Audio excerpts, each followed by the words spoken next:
going after Casey DeSantis' eyebrows. Also, you heard Tucker Carlson. This just came down. Flounder found this a few minutes ago.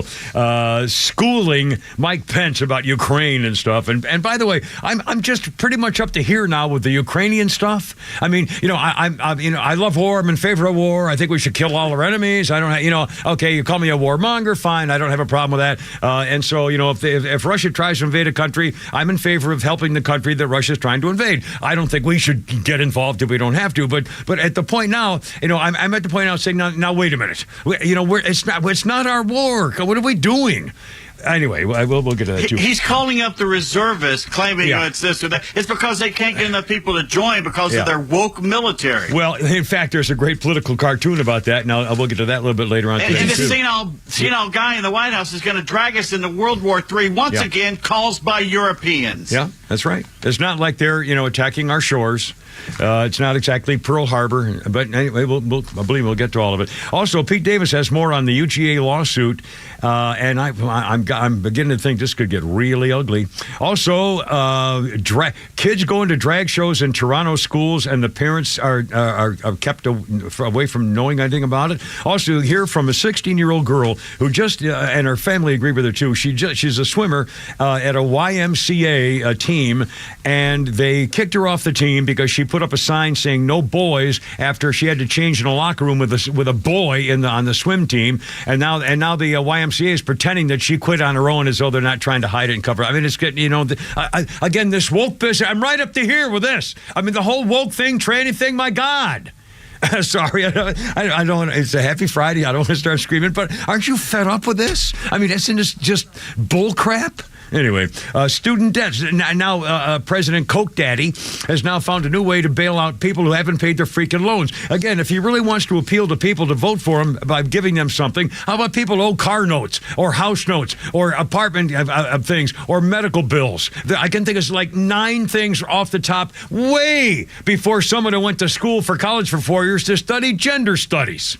I mean, are you kidding me? How about some veteran stuff? How about helping the veterans? No, sorry. That was silly. What the hell am I thinking? Oh, what an idiot. Also, Taylor Lorenz, that leftist chick fruit ball from the Washington Post, is taking on Elon Musk, and they're talking about whether he's making money off of people, and she got banned, and she's just ever so upset. Also, the PGA Tour trying to keep secrets from Tiger Woods, where he told Saudi Arabia to go blank themselves, apparently, which is pretty funny. Also, how long can you grope a teenage girl before it becomes groping? 8 seconds? 7 seconds? Well, we'll talk about it. Actually, a court has actually ruled in favor of a groper. We'll get to it. Also, a police commissioner gets caught in the police car with a hooker. There's a misunderstanding. Yeah, nothing to see here. Yeah, keep moving. And then he tells the cops, is there anything you can do to help me out here? And then denies it all, I just love that to pieces. And one other thing, just for the record, and again, I'll use this as a piece of advice. Sometimes I do things that are almost so stupid that almost copy stuff. Are we on YouTube and Rumble and stuff right now? Yes, we are. Okay. If you can see the camera, obviously if you can't, then this is being stupid. I hold in my hand here a large white plain envelope. There's nothing on the front. I mean, I have some staples here. I ripped it. But it's a plain, large white envelope. There's no return address. There's no notices. There's no nothing on it. And all it says in the middle is Kim Peterson and my address. There's no Miss or Mrs. There's no anything, just a plain thing, all plain, nothing on the back, totally plain. It looks like junk mail. In fact, I thought it was junk mail when I got when I went to my mailbox on the way here today, and I said, oh, and I put some other things and I threw it in the back of the car, and I said, oh, I'll take it with me to go see what it is at work. This happened. It looks like literally junk mail, and it's my Veterans Administration medical confirmation stuff coming up next week, including my password to get into the accounts of the. I couldn't believe it. It's just a plain, there's no right. It doesn't say Veterans Administration. It doesn't say Helpful Services. It doesn't say U.S. government, nothing. I literally threw it away in the back of the car and I said, oh, hell, I'll bring it in with the rest of the stuff. I mean, it looks like one of those like financial transactions you get in the mail that just I throw away all the time. Or a thing to join National Geographic. Or I mean, really, it looks You've won $1 million. It's junk mail. Anyway, so I mean, word to the wise. Again, I'll use myself as a bad example. I check everything just for that. By the way, this is my last day, Kimmer. Now, whoa. I won 2 of the lotteries. And how many lottery monies did we win of these 2 lotteries? The first one was just $4. All right, $4. All right. But the second one was $7. $7? Yeah. Well, hell, you can damn near retire where you're in the mountains of Macon on that stuff. But can we do the cat thing? We have to break here. Especially, can we do the cat thing?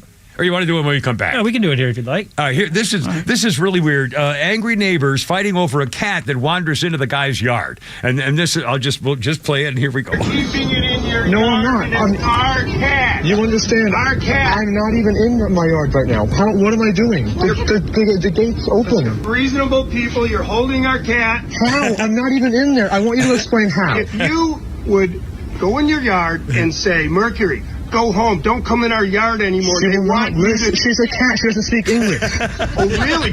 This doesn't mean go home? No. Hand signals don't mean anything. It's a cat, dude. Really? Okay. All right. Well, we'll have the police department figure it out. Absolutely. Great idea. All right. No, so the cat doesn't eat and drink anything over there, right? No. Oh, no, never. Right? No, never. No. No, never. Never. Yeah, never. Yeah, you cat pervert. I've done nothing to bring the cat.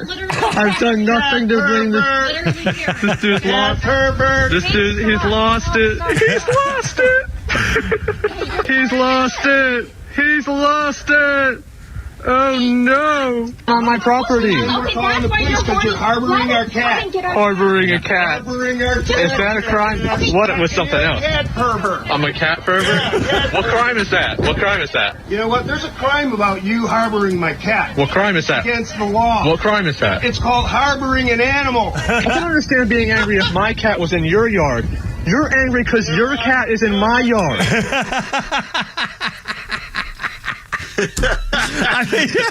Keep your pussy cat at home. It's 3:14 with a Kimmer, Pete, Flounder, and Not Davis here on 106.3 Let Her Rip Friday. Anything goes. Look out.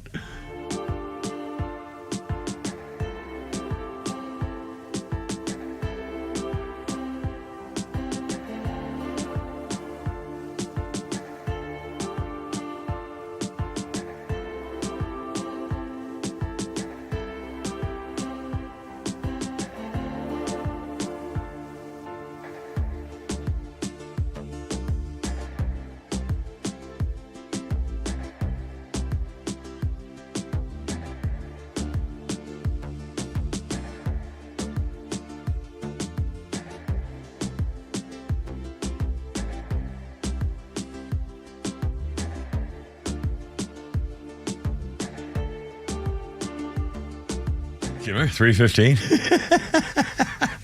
Nice to have you aboard. We got a billion things coming up here, and we know what some of them are, and they'll be sharing with you shortly. By the way, I was mentioning about veteran stuff in the VA and so forth. I'll tell you who loves veterans. Our friends at Metro Atlanta Roofing and Remodeling. And by the way, if you have any questions about, with this weather's going through and the storms, in fact, I have stuff that's I've got to be checking out. And the place to go if you have a question about Metro Atlanta roofing issues and Metro Atlanta Roofing and Remodeling, the name of the company is Metro Atlanta Roofing and Remodeling. And Barry Reese owns the joint, and he's a licensed insurance adjuster. So if you have an insurance claim or you have questions about it, nobody's going to pull his chain because he knows all about this kind of stuff. He also knows about things like drip edges and rafter tails and exterior soffits and fascias and eaves and ground. These people do this for a living. They're so good at it, and they have project managers making sure every project they do is done right and on time, period. If they're fixing a leak up there, it's guaranteed there is 100% leak-free, leak-proof waterproof. They take care of all the valleys and the eaves to make sure they don't have problems with ice during the bad times of wintertime and so forth like that. If you need a new whole roof, it's a lifetime warranty on materials and labor. Free drone inspections. Make sure everything's properly taken care of up there with the fascias and the eaves and the soffits and all that stuff. Ask about their factory finished drip edges to protect your roof too. They're the storm damage experts. These are the real pros. Tell them the Kimmer sent you. Here's their phone number. Don't forget, 10% discount for vets.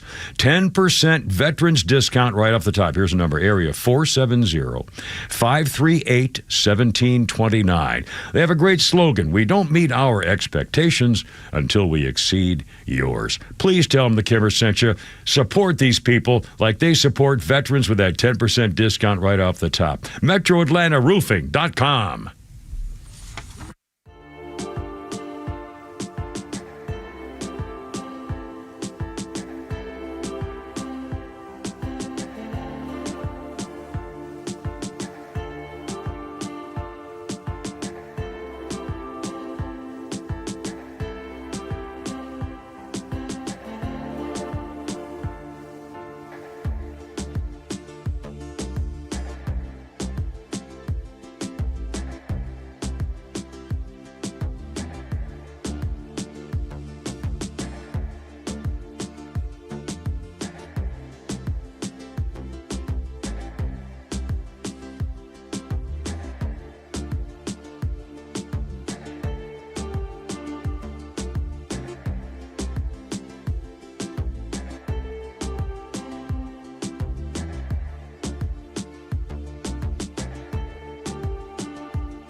By the way, can I tell my, well, first let me do this. How you doing? It's only me. It's only the Kimmer. 3:20 exactly. Boom. Now 3:20:02, 03:04. Here on 106.3. Here's our phone number if you'd like. It's Let It Rip Friday, and I love phone calls. Our number is 404-741-1230 with BB. BB King on this day, 2015.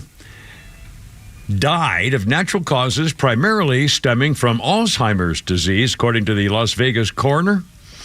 They said he was not murdered, but two of his daughters alleged that B.B. King was poisoned by some of his longtime friends. I don't think I'd ever heard that. Well, play a little BB here. There you go. Was he the original one of this, The Thrill Is Gone, or was this a remake? No, I think this is him. I think he was the original of this, I think. Yeah. We've said this before. He didn't play chords. Nope. He couldn't play an A chord or a C. He just played solos and notes. Wow. Well, you know, there are an amazing number of people who are brilliant musicians who can't read music. I don't think Prince could read music. Steve Allen, famously, would play the piano on his show every night. Had a piano with him as part of his. He did the Tonight Show way before Johnny Carson, and he could not read music, and he played concert. I mean, it was wonderful. Show tunes, anything. Anyway, can I do my B.B. King joke? Probably not. I'll let Pete determine Pete, that. you remember my B.B. King joke? No, I do not, so probably no. I probably can't. Meeting settled. Well, it's Let It Rip Friday. Come on, Kimmer. It's Let It Rip Friday. Well, here's in fact, here's an interesting quandary. And by the way, we have news stuff. In fact, we'll do the Tucker thing because that just happened. There's a new thing just came in and about news about the Mike Pence just ended his campaign. Yeah, and also a vote that we'll talk about what's going to happen in just one second. But first, here's the interesting thing. Years and years ago, I told my B.B. King joke. It's bawdy, it's naughty, it's not dirty, but it's clearly women would go, oh God, like that. So, but it's not filthy dirty. It wouldn't get us kicked off the air or lose a license. Don't tell me. Right. On the other hand, I told it years ago on the radio. We could tell it on. I think I told it on the podcast sometime, whatever. But now, these days, I wonder whether I could or I probably can't, and if it's dangerous enough not to risk it. I'll tell you during the news break at 3:30, and then you tell me. In fact, now I'm not going to tell it now because now it's too much of a setup, and it's not worth because it wouldn't be worth the funny part of it. But I think it's a funny as hell joke. To be honest with you. Remember what number one boss told you before you took the job.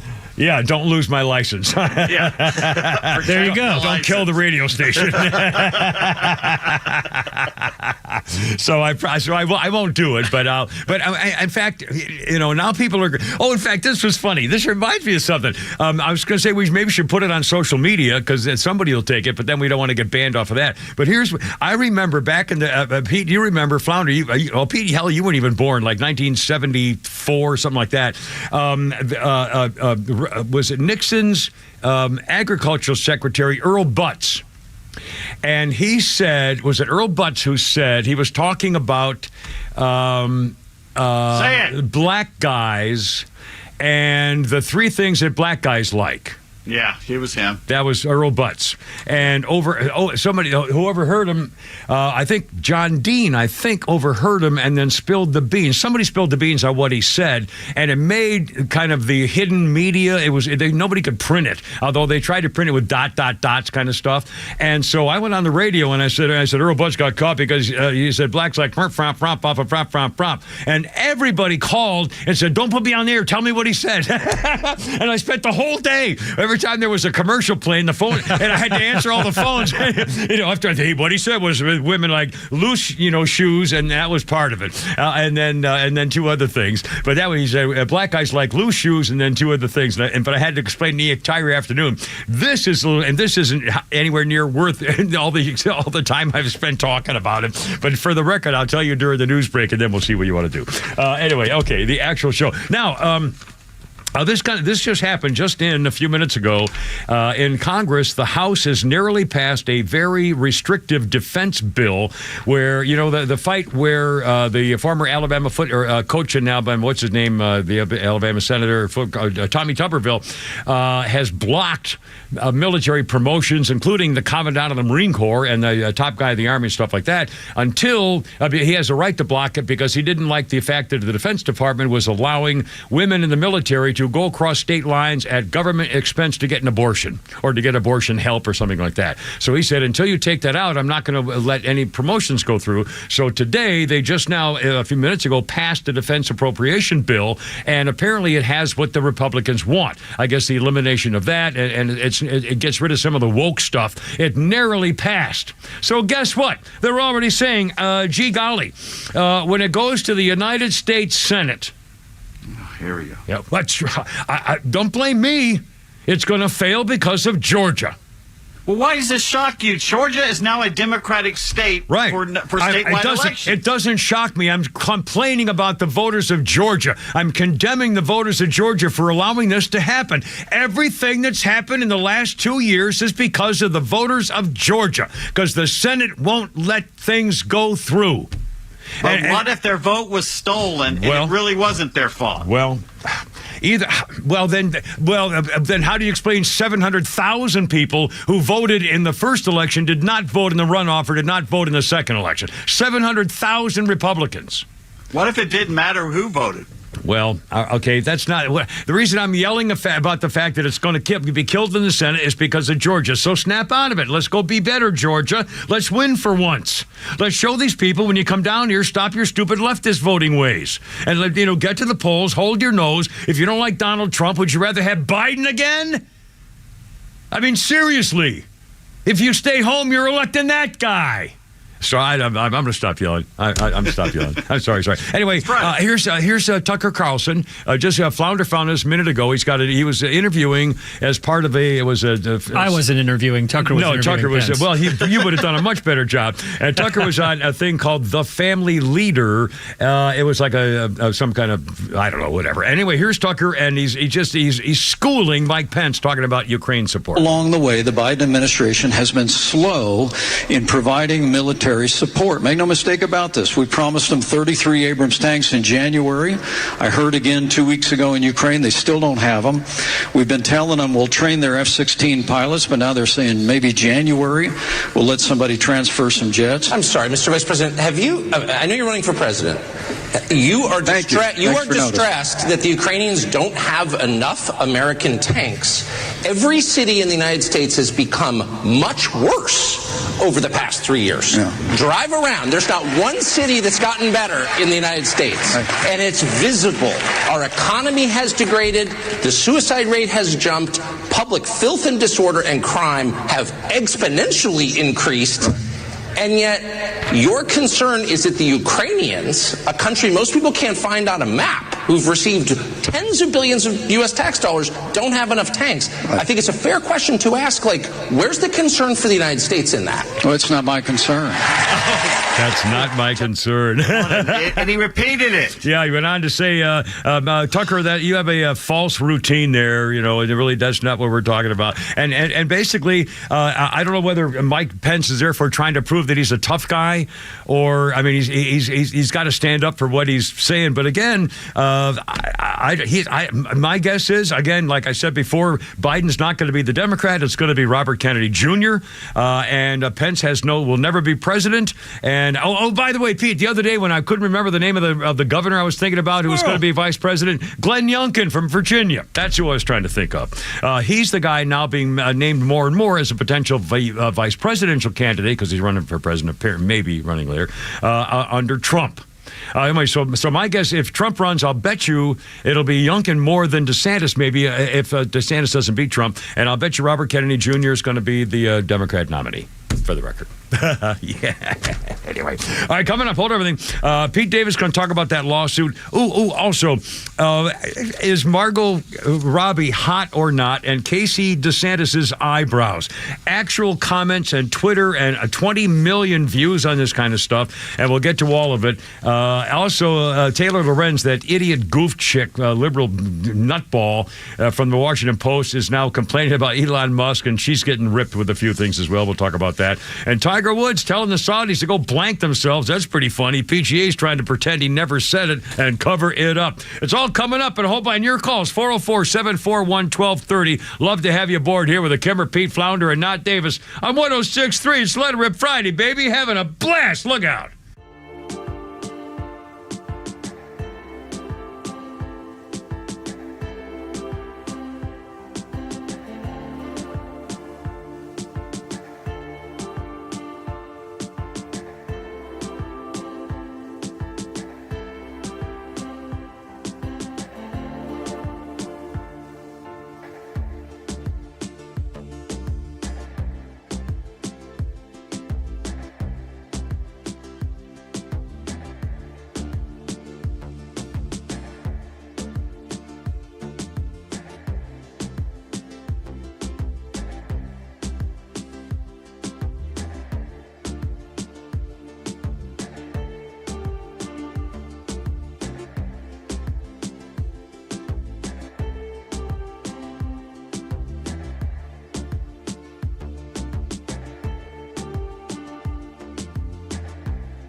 Cucks. Look out.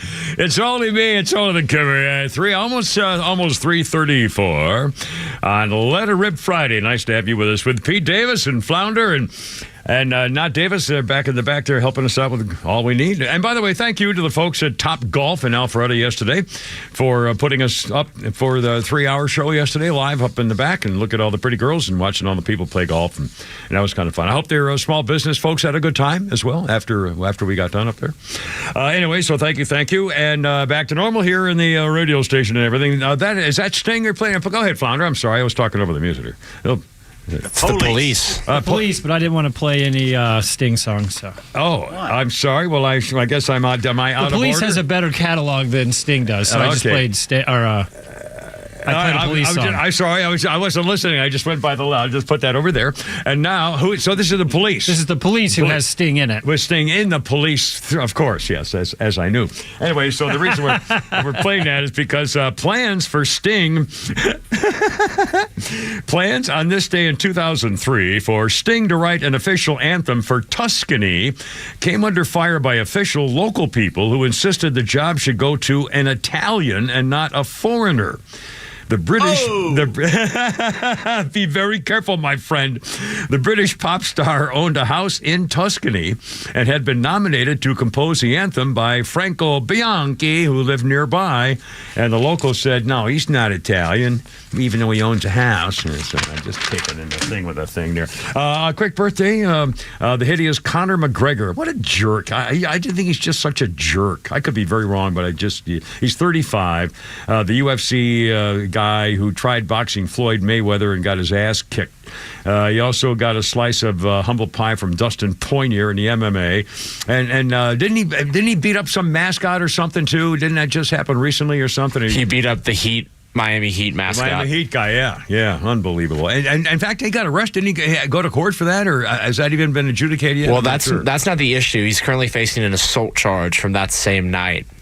From a woman at the Miami Heat game. Oh, is that the one in the locker room where he said, well, yeah, that was the rape charge where she, and again, now I don't know what to think about this because they were seen together and she went with him. He wasn't dragging her, but again, it doesn't mean that he got to rape her if she went willingly into the bathroom. So I don't know, but again, he just seems like a scumbag to me. And he did something with a bus too. Remember, he did something with a bus. He dragged somebody. He threw something at a bus or threw a chair through a bus window or something because they were ragging him, or I don't remember. Anyway, he's a jerk. Okay, glad I brought that up. Now, hey, Pete, how you doing? Just ducking yourself. Who cares? Let me ask you this: tell me about this pop song thing. I got a whole list of these 70s or so pop songs. What did you find here? And you want to do one or two and see what's going on? Tell the folks what you have in mind here. Yeah, I'm trying to think who put this. Somebody put it on Facebook. Let me see if Bruce did. Bruce put it on Facebook. The top pop songs of 1970, and I was going down the list, and I don't remember some of them, and others are ingrained in my memory. So I was going to run them by you guys to see, especially with the young guys there, if they've ever heard of these songs. Okay. We'll start with number 25 here. The Tears of a Clown by Smokey Robinson and the Miracles. Absolutely. Great song. Now, not Davis. Now, you're, 20? How old? 21? How old are you? I don't even know. I am 21 years old. 21. Have you ever heard this song before? Yes. And would you say, do you listen to oldies? Or is it just that I dabble. Dabbling? Drug songs. Yeah, sure. Well, all right, let's go to number 24. All right, number 24, because that song held up very well, by the way. Number 24, I have on my phone, Mama Told Me Not to Come by Three Dog Night. Sugar in your tea. What's all these crazy questions? Of course, I know all these because I'm old now. Randy Newman wrote it. Oh, Randy Newman is a cool guy. I don't know him. I've seen him when he does his stuff for the piano, but Mama Told Me Not to Come. Of course, that's the same band as, Blood, Sweat, Tears, Chicago. No. Depending on how many trombones they bring to the night, Now, not Davis, do you know that song? Mama Told Me Not to Come? Open up the window. Did he leave? To this room. He went home and said, leave me alone. I got credit. You know this one? Not Davis? Three Dog Night? Yeah, I mean, they're all right. They're not my favorite, but they're solid. But you know the song. Wow. Well, clearly, that's a number 25 of the decade of the 70s, they're saying. Yeah. Well, anyway, we'll have some fun with those, play some songs.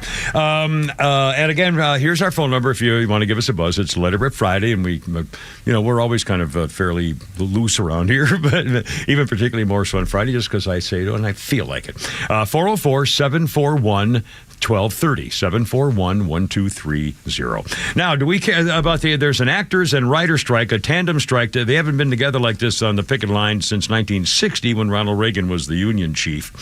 And frankly, I don't care. The only thing that I've remarked about is the sound bites when I see Fran Drescher giving all the comments about why they need more money, and she's not doing like that. And I'm thinking, oh my God, that doesn't even look or sound like Fran Drescher. And that's the only thing I thought that I'm reacting to about the entire thing. I don't care. I mean, I hope I care about people and making a living and not getting screwed. And I think they have a right to be concerned about AI. I mean, if I'm an actor and all of a sudden some machine is using my voice to do a movie, I don't think so, without paying me, you know what I mean? So I totally understand that. I don't know whether anybody deserves more money. I don't know what their fees are. I don't care about that. I used to be, in fact, were you ever in the AFTRA union, Pete? No, I wasn't. But I think they're mainly fighting for the extras right now who get like $200 a day. Yeah. But that would be all they ever got was $200, and the studios could use them and their face and forever without paying them anything else. And at that point, I mean, if they can do it to the movie stars, they can do it to you, Kimmer. Yeah. Well, I was a member of AFTRA, and again, I'm not going to tell my union stories. Yeah. I've got two great union stories that I will not tell because I've told them in the last 12 years. Well, one of them I don't want to tell anymore because I'm ready to take a freaking hostage and start shooting people into the memory of that particular union story. But again, and I was a member of AFTRA, American Federation of Television Radio Artists. And the problem with it is that you have to go by their. Well, I'll tell you one example of why I hated being the member of the union. When I first came here in '72, I was not a member of the union, but the radio station I worked for had some members of the union, and so was following union rules. And it meant that when I for some part of my shift, I worked Wednesday through Sunday. Excuse me. I'm so sorry. And my Saturday and Sunday shift, I think, was from like 2 to 10 or at p.m. or something like that.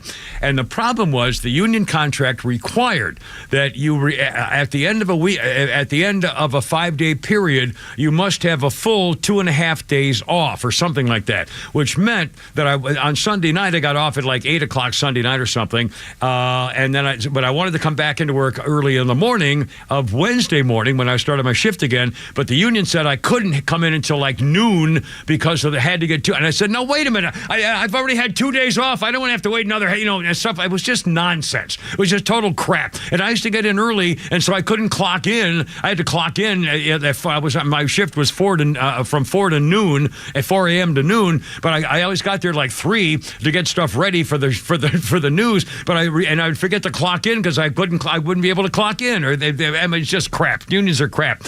So anyway, if they get rid of some of that nonsense, I don't care. But in terms of not doing new stuff, I don't care. I don't watch new stuff. What are we going to miss? Does this have any effect of cable stuff or like Netflix stuff or producers or stuff like that? Well, I think this is the front line. If AI can be used to do this, high-profile people that have money to fight back, they can use AI to copy just about anybody's voice or face, and from commercials to print to radio to TV, to anything. And that can spill off into other, and we can have precedents. Well, they can do it to the actors, so they can do it to you. Yeah. Yeah, we play promos where we fake Tucker Carlson, say the Kimmer's back or something. That's a major issue. I can understand that. I don't really know or care about the other things they're concerned about, work things, or I don't know. I don't know what else is in there. Well, you know what's interesting? Speaking of actors, do you hear about Charlize Theron? No. There's a couple things about her and Megan Fox have adopted 2 children. They're basically unmarried white women that are woke liberals, right? Charlize Theron adopted 2 black boys. I don't know if they're from Africa or where she got them. And she's turned both of them into girls. Whoa. So wait, start over. Who did this? Who did this? Charlize Theron. Charlize Theron and Megan Fox. Now, together? Megan Fox, Are they partners? No, they're not. They're not together. All right. Okay. They're two woke white women actors, liberals. Right. They're unmarried. Right. And they both adopted 2 children. I don't know what the sex was of the 2 Megan did, but there were 2 boys. I don't know if they're from Africa or here, but they're 2 black boys that she adopted. She's South African, by the way, and she has turned both of them into little girls. This is Megan Fox you're talking about? Charlize Theron. Charlize Theron is turned 2 black boys. I'm writing this down. Charlize Theron turned 2 black boys into girls? Yeah, you can go on Twitter. You can go on and look it up. God, that can't be true. How old do we know? I mean, I can't believe this. They're young. Very, like, one's a toddler and the other one's maybe, I don't know, 4 Why would or 5. she do that? What's the matter? I didn't know she was a nut job.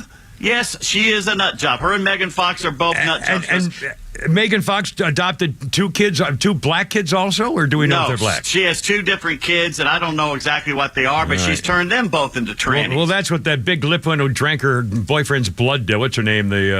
Who's the the girl with the big lip? Angela Jolie. Yeah. She the kind of, she has like 14 adopted kids. Where are the black groups raising hell about her turning these black men into black women?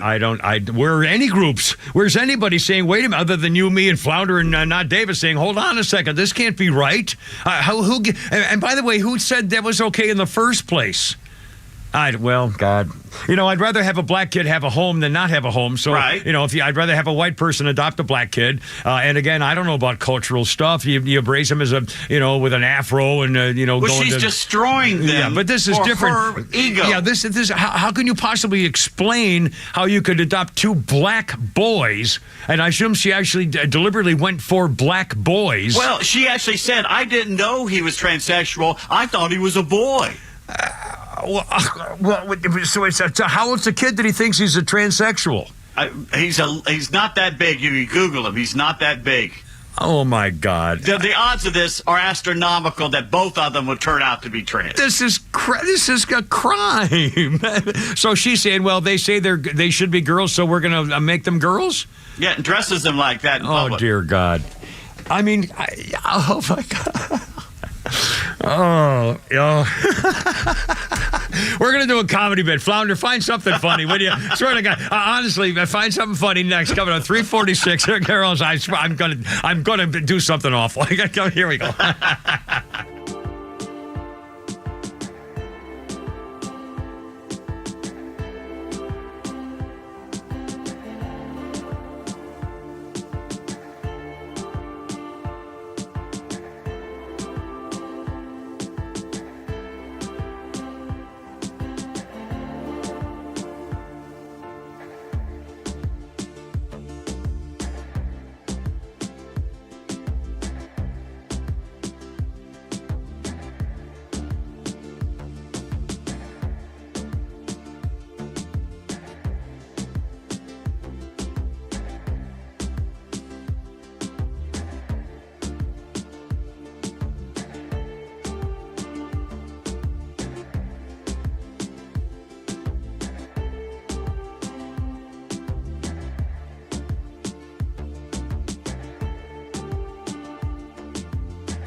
Oh, wait a minute. Megyn Kelly is taking aim at Charlize. Well, we'll get to it. Tom Jones.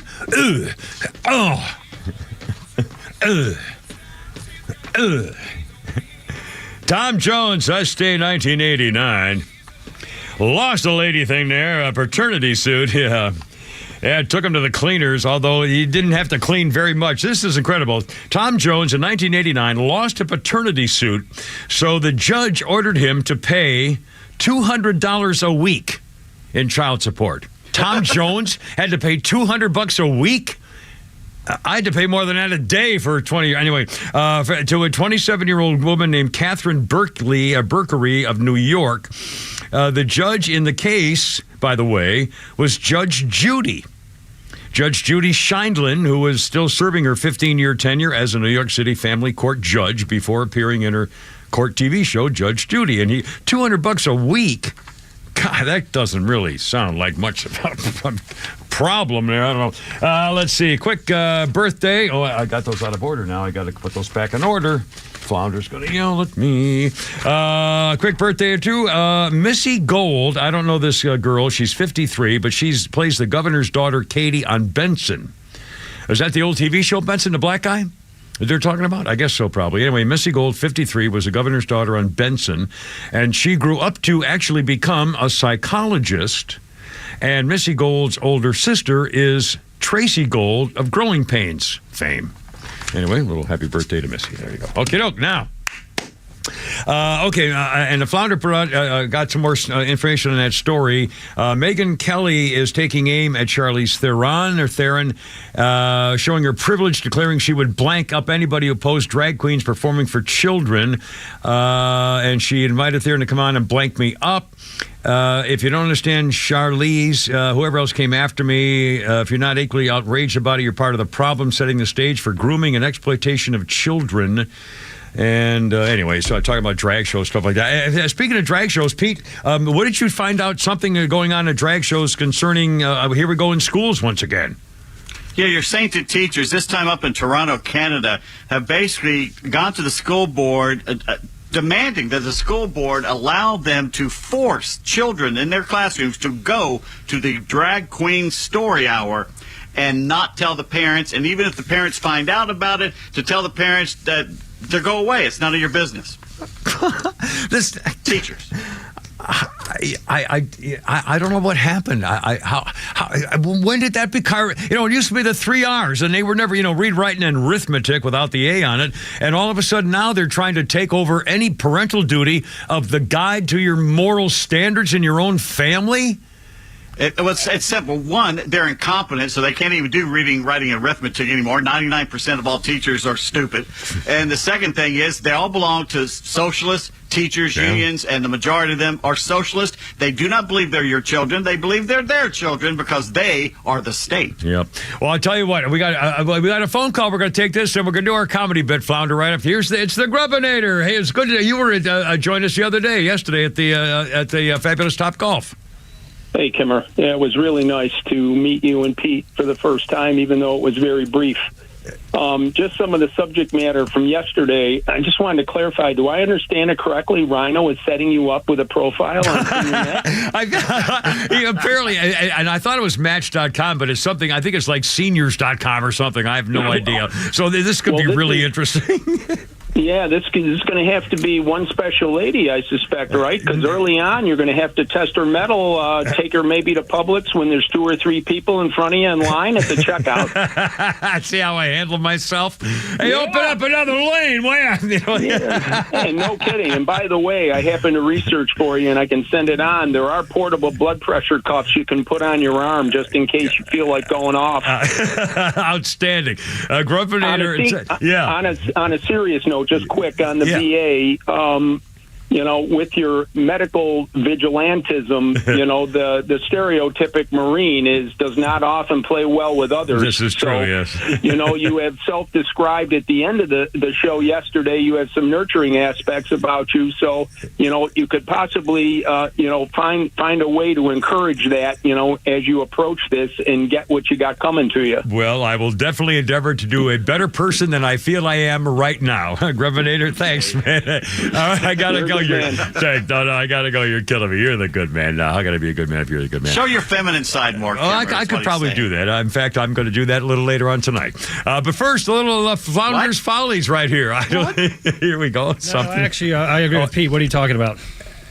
No, I'm not doing anything. I was. Now you got to explain yourself. No, I was going to make a thing, but I'm running out of time. I was just going to say I'll show my feminine side tonight, and then I was going to think about telling something I would do, and I thought, no, that's not going to go anywhere. So I'd rather just have you play something amusing instead of me trying to make a fool of myself. You know how I know you're. Yeah, there you are. I don't have any high heels, at least not for me to wear. All right, here we go. I have a friend that's in a new relationship, though. I find that to be quite amusing.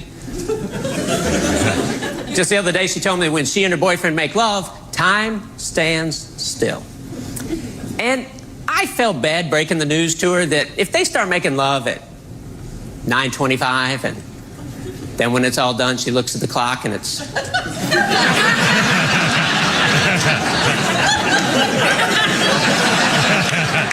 Still 9:25. Johnny Endurance did not bend the space-time continuum. Although he did travel at nearly the speed of light. If he was any faster, it'd be 9:24. And who's this guy? His name is Tony Deo. Tony Deo? I don't think I've ever heard of him. Not Davis. Do you have any favorite? Do you listen to like Sirius FM stuff, or do you have any favorite comedians? Do young kids your age have comedians these days you even care about at all? We do have comedians our age. I don't have my Sirius XM subscription. I stopped renewing that just because the aux cord is just the best. Put your phone in, listen to anything. John Mulaney is a popular favorite. Maniscalco has some play. I mean, I watch Seinfeld every night before bed, so that's still the favorite of mine. But it really depends. I do have some cleanup though from the writers' strike, just like what they're striking about. Really? We talked about cool. earlier. Yeah, please do. Here's a few main bullet points. They're trying to stop production companies from continuing to shrink writers' rooms. They're fighting to be paid residuals for streaming shows rather than just a day rate, and they're fighting to keep AI out of the writers' room altogether. That's kind of what the actors are striking for as well. By writer, you mean fewer people on a writing team? Is that what you're talking about? Yeah, just like they're trying to. These big companies are trying to shrink writers' rooms so they can cut costs, of course, and so writers are pushing against that. So I assume in their contract they actually have a number of writers they have to have on a project or something? Yeah. Oh, for God. Well, so you can't do that. I mean, that's... But you can't let them use AI to write a script. Oh, that's the AI thing has got to go. I mean, there's no way that they can't get the chunk of the money for that. Period. I mean, you can't use someone's likeness. Well, that's the other. Again, I don't know how you come to grips with it. I don't know how you settle it. You'll pay some writers to put their name on something they didn't write. Well, absolutely. If some guy comes, if you're out of work and some guys come to you and say, I'll give you $500, instead of going through a thing, it's going to happen. No question it'll happen. So I don't know how you prevent it because if you can't tell, although there's got to be some way to, I don't know if there's a way to tell.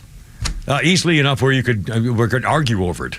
Well, they have something now that professors can turn into an AI, and the AI will say, I wrote that, or somebody else wrote it. Yeah. Anyway, well, it's all part of the new world. I don't like it. No, sir, I don't like it a bit. All right, it's coming up on 4 o'clock.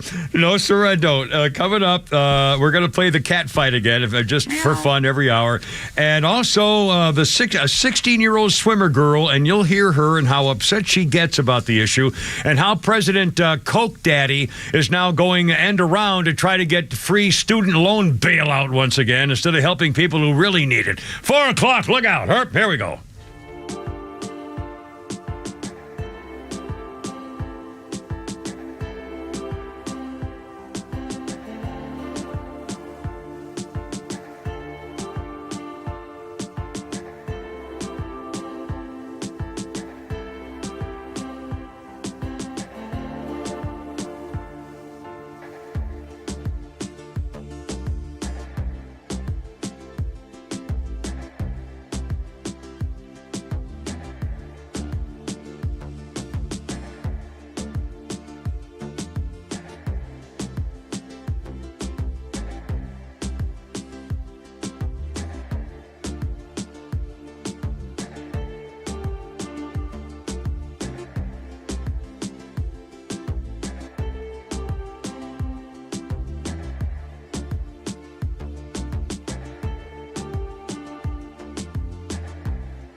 Bum, bum.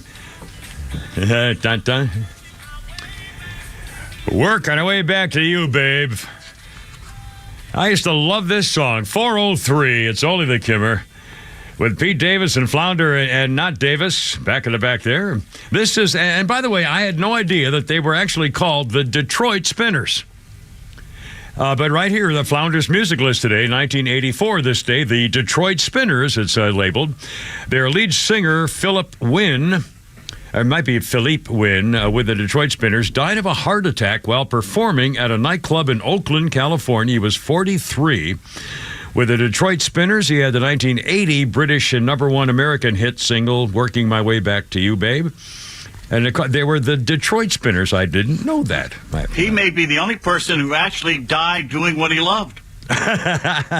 Well, no, it wasn't it. Didn't Tiny Tim die playing his ukulele on stage? That's true. Country Dick Montana died on stage. There's been a couple of them that just dropped dead right there.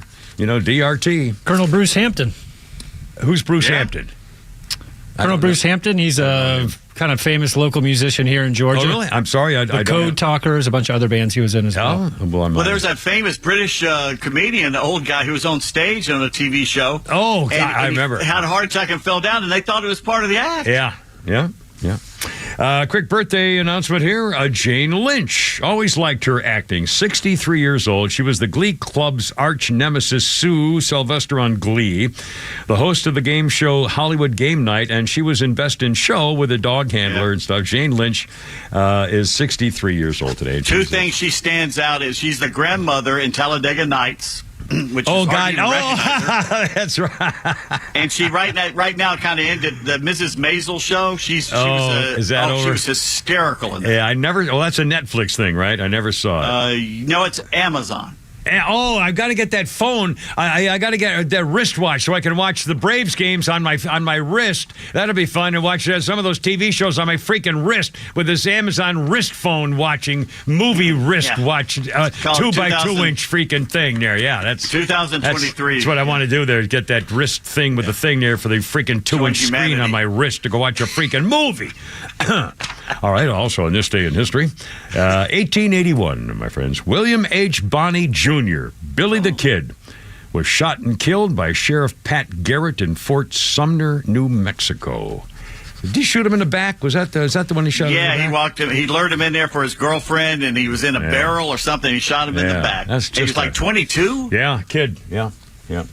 Let's see. All right. Again, if you'd like to call us, 404-741-1230. 404-741-1230. Let her up Friday. Anything goes. Having some fun. We got do a comedy bit for you. First I want to play the cat fight again, just for the record, and some more going on some pop songs and stuff. And you'll hear from the 16-year-old girl who's had it up to here, along with her family, about what's going on in schools these days. Coming up in a second. First of all, Flounder, if you don't mind, sir, let's do the cat story again here. These are two people. This is millions and millions and millions of views on Twitter, social media. Two neighbors fighting over a wayward cat that wanders from one yard to the next. And here we go. You're keeping it in your yard. No, I'm not. It's our cat. You understand? Our cat. I'm not even in my yard right now. What am I doing? The gate's open. Reasonable people, you're holding our cat. How? I'm not even in there. I want you to explain how. If you would go in your yard and say, Mercury, go home. Don't come in our yard anymore. She's a cat. She doesn't speak English. Oh, really? This doesn't mean go home? No. Hand signals don't mean anything. It's a cat, dude. Really? Okay. All right. Well, we'll have the police department figure it out. Absolutely. Great idea. Right. No, so the cat doesn't eat and drink anything over there, right? No. Oh, no, never. Right? No, never. No. No, never. Never. Yeah, never. Yeah, you cat pervert. I've done nothing to bring the cat. I've done nothing to bring the pervert. Pervert. This dude, he's lost it. He's lost it. He's lost it. He's lost it. Here, kitty. Oh, no. On my property. We're calling the police because you're harboring our cat. Harboring a cat. Harboring our cat. Is that a crime? What was something else? Cat pervert. I'm a cat pervert? Yeah, cat What crime is that? What crime is that? cat. You know what? There's a crime about you harboring my cat. What crime is that? Against the law. What crime is that? It's called harboring an animal. I can understand being angry if my cat was in your yard. You're angry because your cat is in my yard. Can I ask 2 questions? Sure. One, where is this? I don't know. I have no idea. In Flounder, say. Does this not sound exactly like one of those skits in the Tim Robinson show? Yes. It's a viral clip. It doesn't say where it is. The popular page Detect Clips had a video. It's gone viral, millions of views, and it doesn't say where it happened. He's a cat, dude. It's your cat and my, Anyway, how times have changed. Let's go beat things. Is the cat just sitting there the whole time watching it, or what's going on? I don't know. I have not seen the video, to be honest with you. I heard about it and we got it here, but I haven't actually had a chance to go look for it. But I will later. Although it's stupid. We're going to play some more pop songs and see if anybody knows them. What do you think about those and whether they are, whether they're kind of evergreen type stuff. But first of all, here's another story making some news today of a 16-year-old girl. And again, what's happening in America, this is a great example. A 16-year-old girl in Illinois, a swimmer for the YMCA team in Springfield, is now accused of hate speech. Abigail Wheeler's her name. She was kicked off the YMCA spy team, SPY, they call it the spy team, swim team, after she and a teammate got fed up with having boys with their tallywhackers walking along in the girls' locker room in front of girls getting changed and stuff like that. She went to her coach and told the coach, I was part of the people who said it was probably not the best option. He said the best option for you is not to swim with the team, after she and another girl put up signs saying women's rights, biological women only, and safe sport. There have been a variety of false statements around the same issues circulating, according to the YMCA. They're claiming she left the team on her own and saying her story, and she's saying that's not true at all. Now they're throwing her under the bus, saying, well, she wanted to quit the team anyway. This is really nothing. She says, wait a minute, that's not true. Did she not leave on her own? To be only 16 years old and being in the position you're in, faced with what you're faced with today, standing up for yourself and your teammates, ultimately for others as well. You're a megaphone for your teammates, and that was from Riley Gaines, a girl, the former Kentucky swim alum, was now part of Outkick stuff. In April, this young girl, Abigail, went to her family, raising concerns about the presence of boys who think they're girls, but they know they're not girls. They want to pretend to be girls in the women's locker room. So the family went to the head coach, and they challenged the policy. They were told no action will be taken. Her father claims he made many requests to let the tranny athletes, the boys with tallywhackers who pretend to be girls, let them use private bathrooms, and he emailed the entire swim team on an updated policy, and that was rejected as well. Apparently there are neutral bathrooms, but they would not be force those boy girls to be going into the neutral bathrooms, as so they had the right to use the one that they freaking felt like. So that's when the girls put up some signs. Well, this drew the attention of hundreds of supporters at a rally outside the YMCA last night. The chairman of a caucus supporting her called the Springfield YMCA spineless. They have gender-neutral bathrooms. If biological males don't want to change in front of other biological males, let them change by themselves in a gender-neutral bathroom. But they don't want to have to go to a gender-neutral bathroom, so in order to protect the rights of a boy with a tallywhacker pretending he's a girl to be changing anywhere he damn well pleases, they're more concerned about his rights than they are about the girls who have to look at it. So why is it okay to disregard the feelings and concerns of biological women who don't want to share their private spaces with naked men? Well, the only solution the radical left will allow is one that forces young women to share their locker rooms with men, which is freaking backwards. Here is 16-year-old Abigail. I explained to him that the YMCA, the Young Men's Christian Association, and I what the Christian values are, and the YMCA was not upholding the Christian values like they say they are. He responded to me by saying that it would no longer be appropriate for us to practice with the team, and the YMCA would be in contact with our families, and we were sent home. In that moment, I knew that my efforts in bringing awareness to the facts that biological men were using the women's changing spaces in the YMCA. I'm weeping right now because here's a 16-year-old girl. Yeah. And they're doing this to her and throwing her under the bus, and now she's a national. She doesn't want to be doing this. He fired her. Why don't we fire him? Why is that coach still around? Period. I mean, my God, that girl's crying over this. This will affect her forever. Where are the women? Ladies, the women. Yeah, they don't care. They don't care. They'd rather vote for Biden. Yeah. 4:13. I'm going to go throw up. I'll be back. Look out. Here we go.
Here we go. 419. How are you? It's only me. It's only the Kimmer with Pete Davis and Flounder and Not Davis helping us out here as we bring Donna Summer to you on this day, 1979.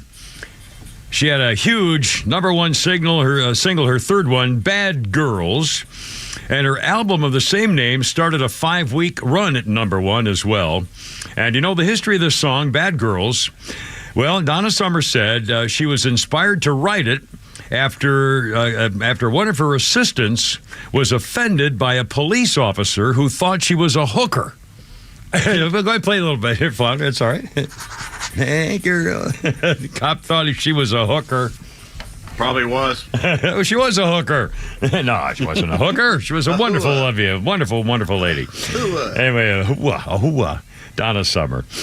She's had a great career. I mean, you got to give her credit. She was a good-looking woman, too. Very attractive. Hot mahogany babe. That's the official phrase. Let's see. On this day in 1989, Timothy Dalton made his second and final appearance as James Bond with the release of the 16th Bond film, License to Kill. Only one other actor got less love than James Bond, than Timothy Dalton as Bond, and that was... George Lazenby. I'll tell you, Not Davis knows all the. This is really no fun if you know freaking everything. Half the time we get a college kid in here because he doesn't know squat, doesn't know jack freaking squat, and you know everything. So this is really, damn. I'm sort of missing, trying to, stump the band. You know what I mean? Anyway, you are correct, sir. George Lazenby, who only got to play him once. And he was terrible. I'm sorry. I mean, he was a nice, On Her Majesty's Secret Service. There you are. Sean Connery. Okay, Mr. Smarty Pants. Sean Connery and Roger Moore. How many times did they do James Bond movies? How many times were they James Bond? Roger Moore and Sean Connery. Combined? No, each one. Oh, he's Googling. That's not fair. No. I want to say Roger Moore was 2 or 3.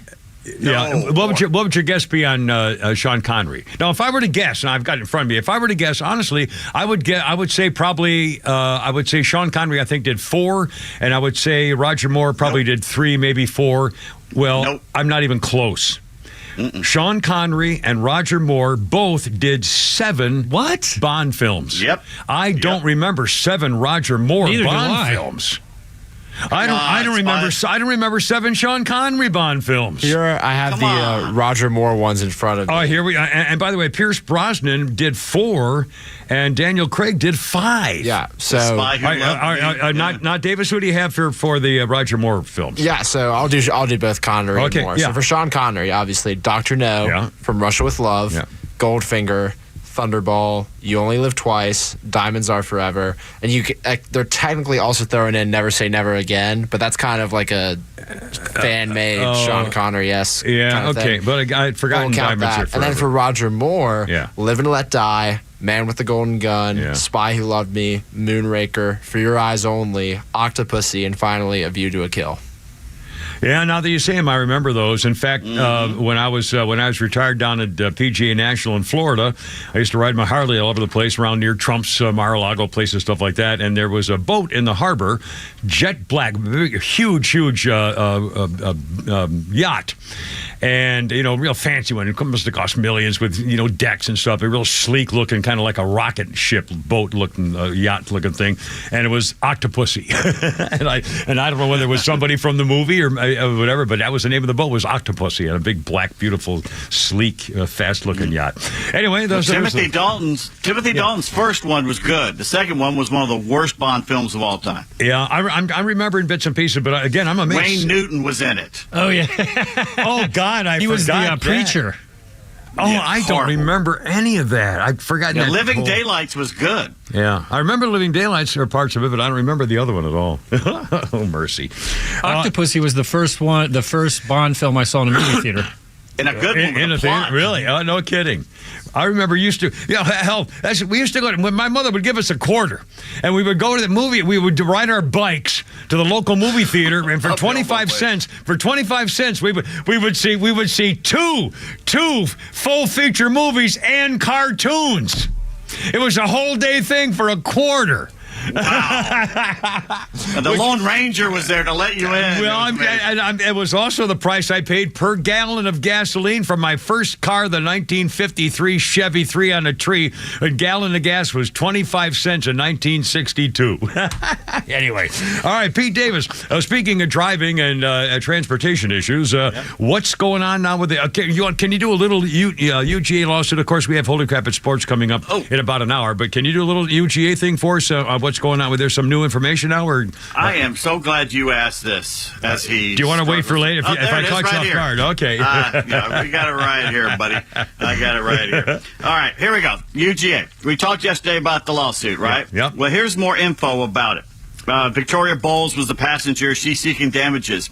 She says she's had to pay $170,000 of her own money. Whoa. And likely has permanent disability. Here's what happened to her. 3 lumbar fractures, 5 fractured vertebrae, 10 broken ribs, broken clavicle, fractured and cracked teeth, kidney and liver lacerations, punctured and collapsed lung, and abdominal bleeding with neurological damage and eye issues.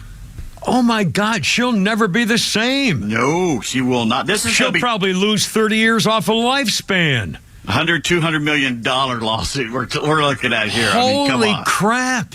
And all this I had no idea. I mean, oh, my God. If, it gets worse. So she's also suing Jalen Carter, right? Yeah, the football player who fled the scene. Well, don't get ahead of me here. Go ahead. Because this is what the lawsuit is saying. Yeah. All right. Yeah. He illegally left the scene without speaking to police or offering aid to crash victims who were either dead, dying, or severely hurt. Screaming. Instead, he quickly fled in an apparent effort to protect himself from charges and negative publicity.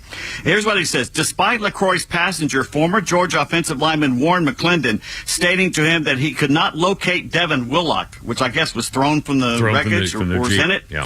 Defendant Carter left the scene anyway, even though he was told we can't find one of them and they're hurt.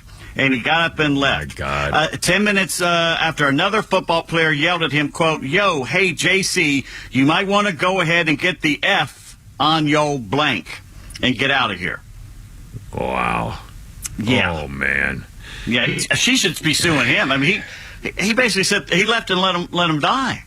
Well, my first reaction when we found out what happened was he did 3. He didn't just do one thing. They ran away because he was scared, like a 12-year-old who threw a rock up in the air and hit a car, and he ran away because he was afraid of getting yelled at by mommy. That's not it. When people were dying, I mean, there were wheels spinning and gasoline fumes and screaming. The sound. You can imagine the sound of the wreck and hell, they plowed into somebody's house. I mean, all this stuff, and people were dying and screaming. And he runs away. Yeah. And then he lied about it, and then he came back and lied about what he was doing there and that. I mean, it's like 3 or 4 different things where he showed complete lack of character, let alone decency. Cowardice. How could you flee when your best buddies are maybe dying in front of you? And somebody says we can't find so-and-so. He cared more about his career and his draft status than he did his friends. And the Eagles drafted him. Well, and the judge gave him nothing, a slap on the wrist. Yeah, I don't understand that either. I mean, somebody died. I didn't misremember that, right? Didn't somebody die? 2 people died. Yeah, And this girl, oh my God, and she's what, 21? I don't know, maybe a little older. I don't know exactly. Was she one of the assistant staff people? Yeah, she's probably analyst. Well, she's probably 22 or 3. I think that's what most of those people were. Mm-hmm. But also, didn't she or someone else had said that it was not true that they had illegally taken the vehicles on their own off time or something, and that they've been told every time, no, you use them anytime you want to, whatever you need to do, they're yours for your purposes for the university, and so, I mean, isn't there a whole that's going to be an issue too about who said what to do what. They could leave their private vehicles there and use those overnight if they needed. There were certain parameters, and we got to find out exactly what those parameters were. We're talking millions and millions of dollars that she can win if she just goes after Carter. If they're smart, just pay it. Just make the deal. have the money. When we come back, I want you to list your injuries again. I mean, I'm flabbergasted. I'll bet nobody knows this. I'll bet nobody who knows what's going on with that case has any idea how bad it was. Plus, coming up, how many seconds can you grope a teenage girl before you get arrested? 429. I'm just asking for a friend. A friend.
Look out. How's it going? It's only me with the whole team here. Pete Davis and Flounder and Not Davis in the back. And this is Elvis Costello and the gang.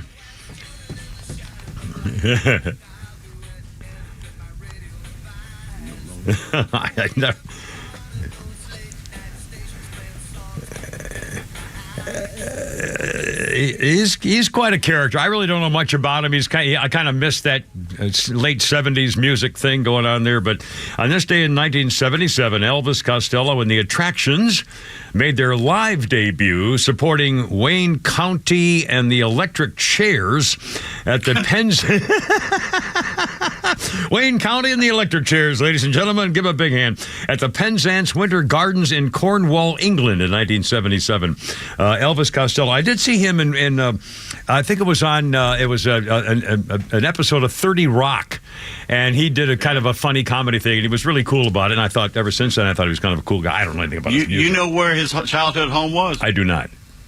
Around the corner from Penny Lane. Really? I shall be damned.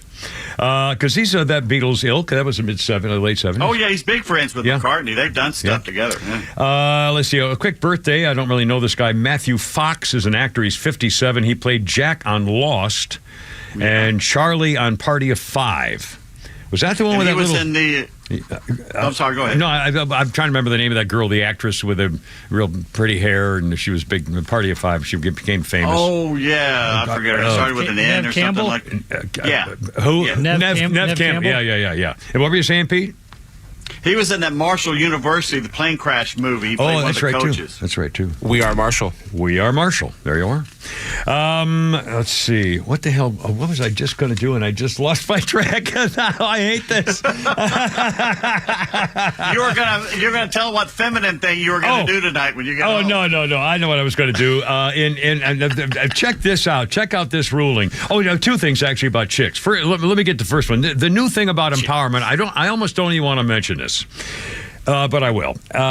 This business with wokeness and empowerment.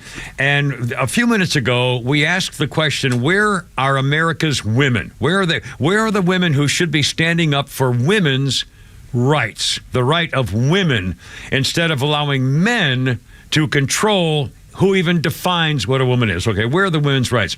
Well, here's one of the latest things that instead of empowering women to do what we all would expect for what your basic cultural aspects are, they now have done this. The latest empowerment tool for women, it's all over social media, is when you go this summer, going to the beach or going to the pool, when you wear your bikini, no more shaving.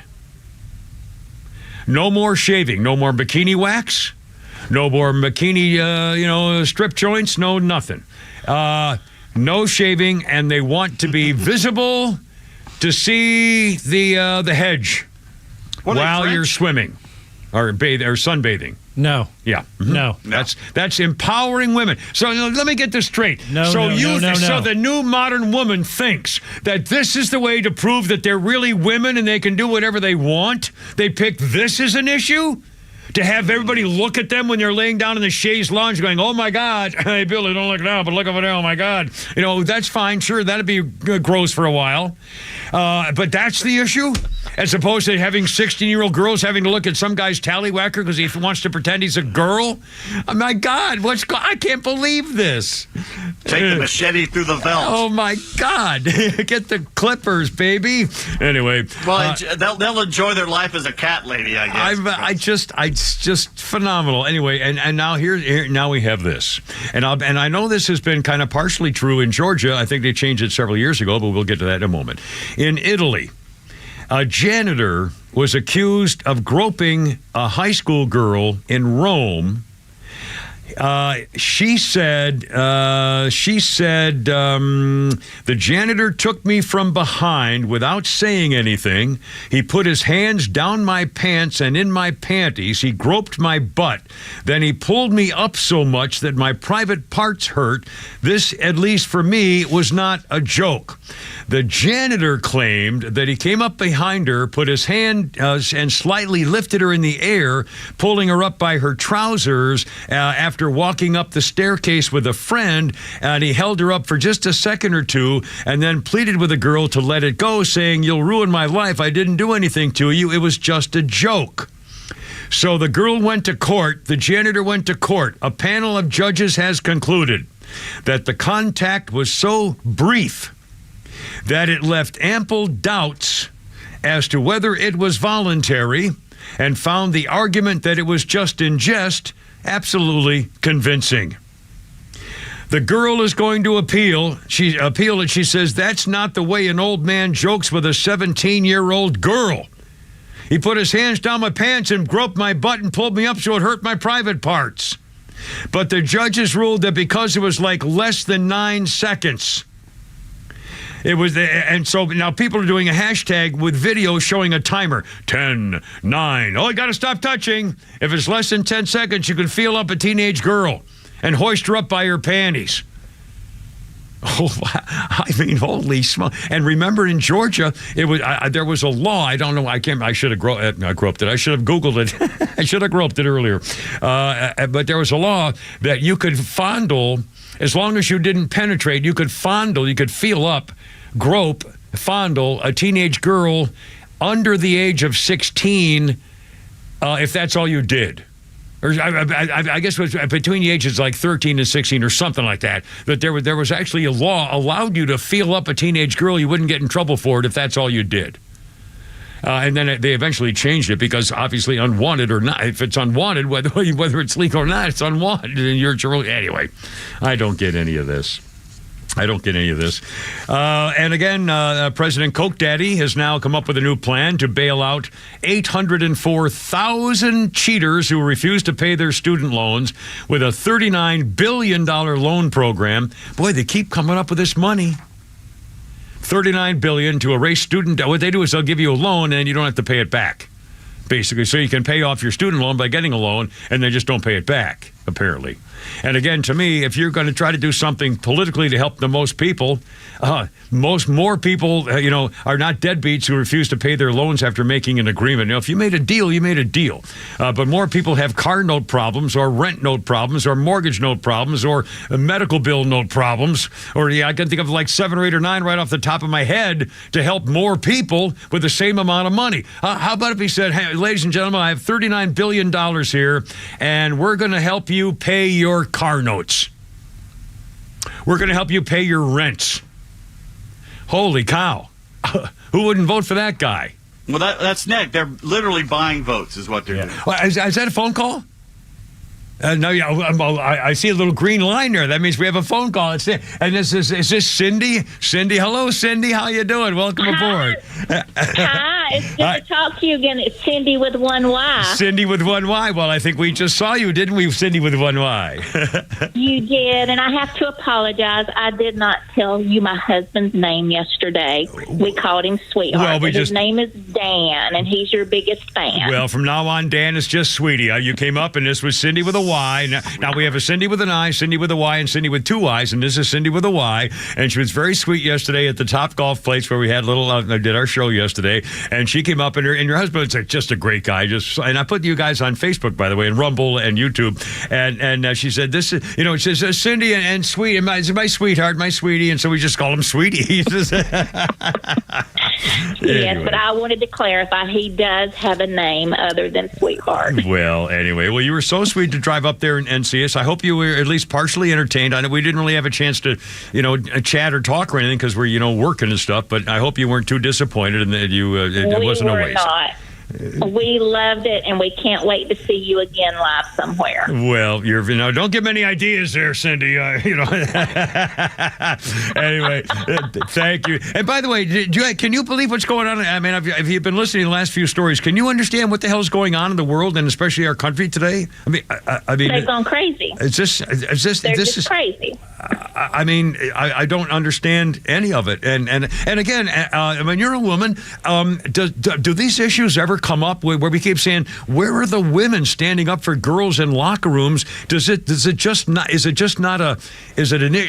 non-issue that you don't talk about, or when you're with your lady friends, is this just the world's too busy to think about this stuff? Or I don't know why there's not an uproar. I'm just kind of curious. Have you any idea? No, to me it's a big issue. I don't have girls. I had boys, but I do have granddaughters, and I would not want them in any way to have to share a bathroom with a male, or change clothes with a male, or participate in sports with a male. And it's talked more than you think, but the media just doesn't let you hear. Well, who do speak about it. That was the other question, and because we can't trust the media. The media is now a joke. The media is ruined. The reason we have a free country is because we were able to say something about it. We had the right to keep talking until we did something about it and made our own nation. So, without free speech, you got nothing. That's right. Why, if the media doesn't cover this stuff and doesn't show that there is an uproar, that there is an outrage in America, that families are not standing by for this kind of thing. And again, today we have one 16-year-old girl, and we have her talking about the issue and so forth. So maybe that's one. That's another one. We have Riley Gaines shows up, so that's 2 girls talking about it. So that's a start. Well, anyway, thank you. Maybe it'll get bigger. I'm hoping. Thank you for taking my call. Anytime. And we will continue to listen every day. You take care. Thank you, Cindy and Dan too. Sweetie or not, you're very. Thank you That's all what for she that. said. Yeah. It'll start. Maybe it'll get bigger. Well, there you are. Hey, you know who didn't show up yesterday? Yeah, Sophia. Yeah. Although maybe she did. She could have been one of those guys sitting over on the side who gave us the side eye. She could be a guy. I mean, I'll guarantee. Honestly, if I were now for those who don't, if you're a newcomer or whatever, Sophia, is it Sophie or Sophia? Sophia, and she has been in a habit of giving Kimber some shots and some critical evaluations, usually in the negative, and they're all in a friendly way where she attacks me in good nature, and so we've joked about her, saying that she's probably a guy or homebound or can't leave her chair. She's in a detention of some kind, or a witness protection program or something. And then the other thing I'm thinking of, if she were really hot, I'll bet she would have showed up at our event yesterday. Unless she lives in Macon or someplace. But anyway, I don't know. But we'd love to meet Sophie one day, and if she's still communicating and listening, and that'd be fun. All right, God, it's 4:45 already. Holy cow! I can't even believe it. And coming back, we're going to do some more of those pop tunes and stuff. Also, Flounders Funnies. We got some of that stuff too. By the way, Pete, you're a beer fan. Flounder, would you call yourself a beer aficionado? I mean, I like beer. I'm a boring beer drinker, actually. Yeah. Okay, I just like lagers. Now, what about Not Davis? Not Davis, are you a beer guy? I am a beer guy. You are a beer guy. And Pete, I'll bet you know. Do you guys know the beer Anchor Steam? Oh, yes. Yeah. Yes. Well, say bye-bye. 4:45 with a Kimmer on 106.3.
Oh, yeah, look out.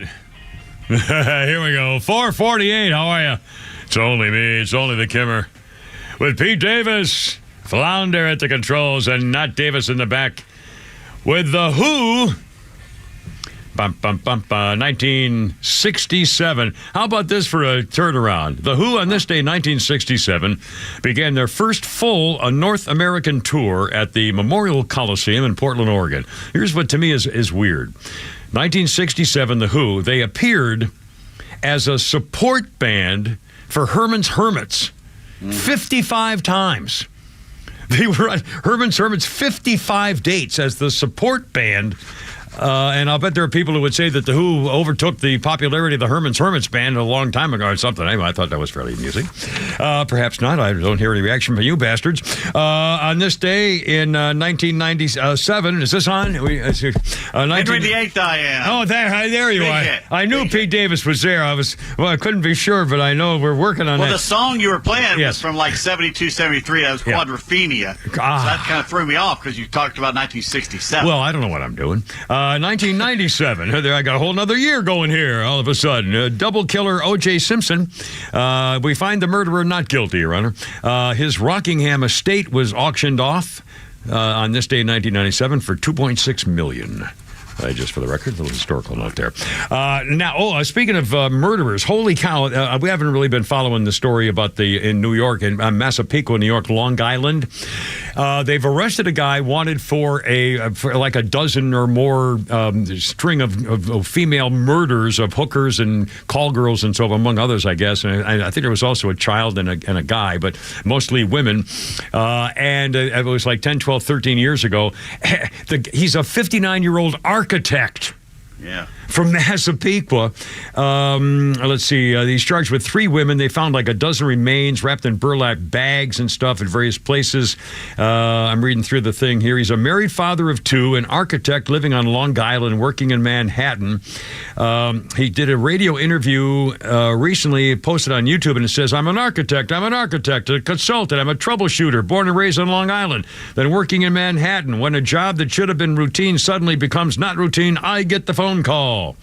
Well, one neighbor said that this guy Howerman once asked her brother if he cried at their father's funeral.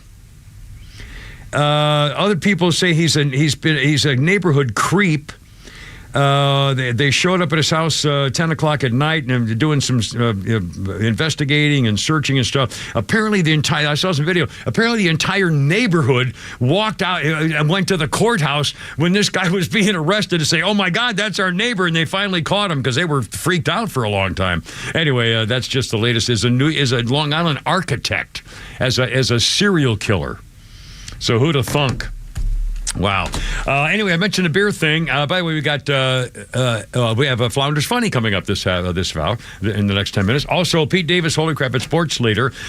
Pete, will you be mentioning Rosie Greer in your sportscast coming up? Well, I thought I'd say happy birthday to him, but you go ahead. Well, no, I was going to save it as part of the lead-in, but I'll do that happy birthday part, and you can do the rest if you have the rest of it too. Well, I was just going to say happy birthday. That's all I was going to say. Okay, all right. Well, we'll both do it then. But I'll say the later. Now, the beer. Again, I am not a beer guy. I love beer if I'm on a golf course and it's hot and sunny and somebody hands me a beer, I'll chug it all. I mean, I just love ice cold, crispy beer. I don't like bitter beer. I don't like German beer. I don't like that freaking Heineken it's bitter and God, it's just horrible. And my favorite beer when I used to get a lot of Chinese food when I was retired was not Bud Light, but it was a Schlitz. It was like an 80-calorie light Schlitz beer of some kind, and I loved it. And I would put it in the freezer and take it out right before it started to freeze. That's how cold and crisp I love my light, tangy, crispy beer. I don't like bitter beer. Well, when I was in San Francisco for 2 years, 45 years ago, whatever, I would occasionally enjoy an Anchor Steam. Anchor Steam was a local, basically your local brewery, and Anchor Steam has been brewing local beers in San Francisco for 127 years. The oldest craft brewery in America. Not anymore. They're closing down. They can't keep affording to stay in business. They've dropped their popular Christmas ale. They have 61 employees. They all got a 60-day notice. They'll get support and separation packages. They were part of the food and culture and social scene, and I can prove that's true in San Francisco forever. When I lived in California, every bar in San Diego served Anchor Steam, and the Christmas beer was fantastic. Absolutely. And again, to me, it's a little kind of heavier, thick. That's the other thing. I like kind of a light, crispy beer. I don't like really a heavy, syrupy kind of beer. And Anchor Steam was a great craft beer, deep roots in San Francisco since the gold rush of 1849, when that style of brewing gained popularity as an inexpensive way to make quality beer. Why don't they just move to Merced or someplace outside of San Francisco? I guess they're seeing between the China kill virus pandemic and inflation, and they just can't afford to keep in business. They'd have to charge $10 a bottle or so. I don't know. That's what they're saying. But I think it's a shame because it really, it was again 127 years since the 1800s, for crying out loud. They survived the 1902 earthquake and fire. They survived Prohibition, the Great Depression, and this gets them. Yep. Yeah, the Biden administration got it. Politics. And again, there's once again this business on aspartame. I love aspartame. I don't use real sugar when I make my coffee. I put in a couple of bings of sugar, real sugar, but I start out with 4 packs of the blue one. Whatever the blue one is, that's the aspartame. I look in the back of the box, and if it has aspartame, I got it because I don't like that other crap. But I love the aspartame in my coffee. I have 1 coffee mug in the morning. That's it. I don't drink it all day or anything else, but that's what I need in my coffee. And now they're saying, the global thing on carcinogens, artificial sweeteners. It's all over Diet Coke. People at Coke are going nuts. If they label it a carcinogen, it's a class 2B carcinogen. They're expecting to label it that way, which possibly causes cancer. It's not a high, risky type thing. But again, if you take 45,000 packets of the aspartame every day for 12 years, you'll get cancer. I mean, I think that's what they're probably trying to prove here. And by the way, Pete, you mentioned the military. In fact, we haven't talked much about Ukraine. In fact, we may play that Tucker soundbite. When did I play that before? I played that. I played the Tucker soundbite. I got it right here. Hold it right here. I got it at 3:27. Yeah, so we may play that again here. Oh, no, actually, we're going to play. Oh, damn, what time's it? We'll play the Flounders Comedy, Flounders Funnies. You can do the Tucker now if you want to. Okay, let's do it. And we were talking about the military. Tucker was interviewing Mike Pence and arguing and reading Mike Pence a little schooling on what he should be talking about. Here you go. Along the way, the Biden administration has been slow in providing military support. Make no mistake about this. We promised them 33 Abrams tanks in January. I heard again 2 weeks ago in Ukraine, they still don't have them. We've been telling them we'll train their F-16 pilots, but now they're saying maybe January we'll let somebody transfer some jets. I'm sorry, Mr. Vice President. I know you're running for president.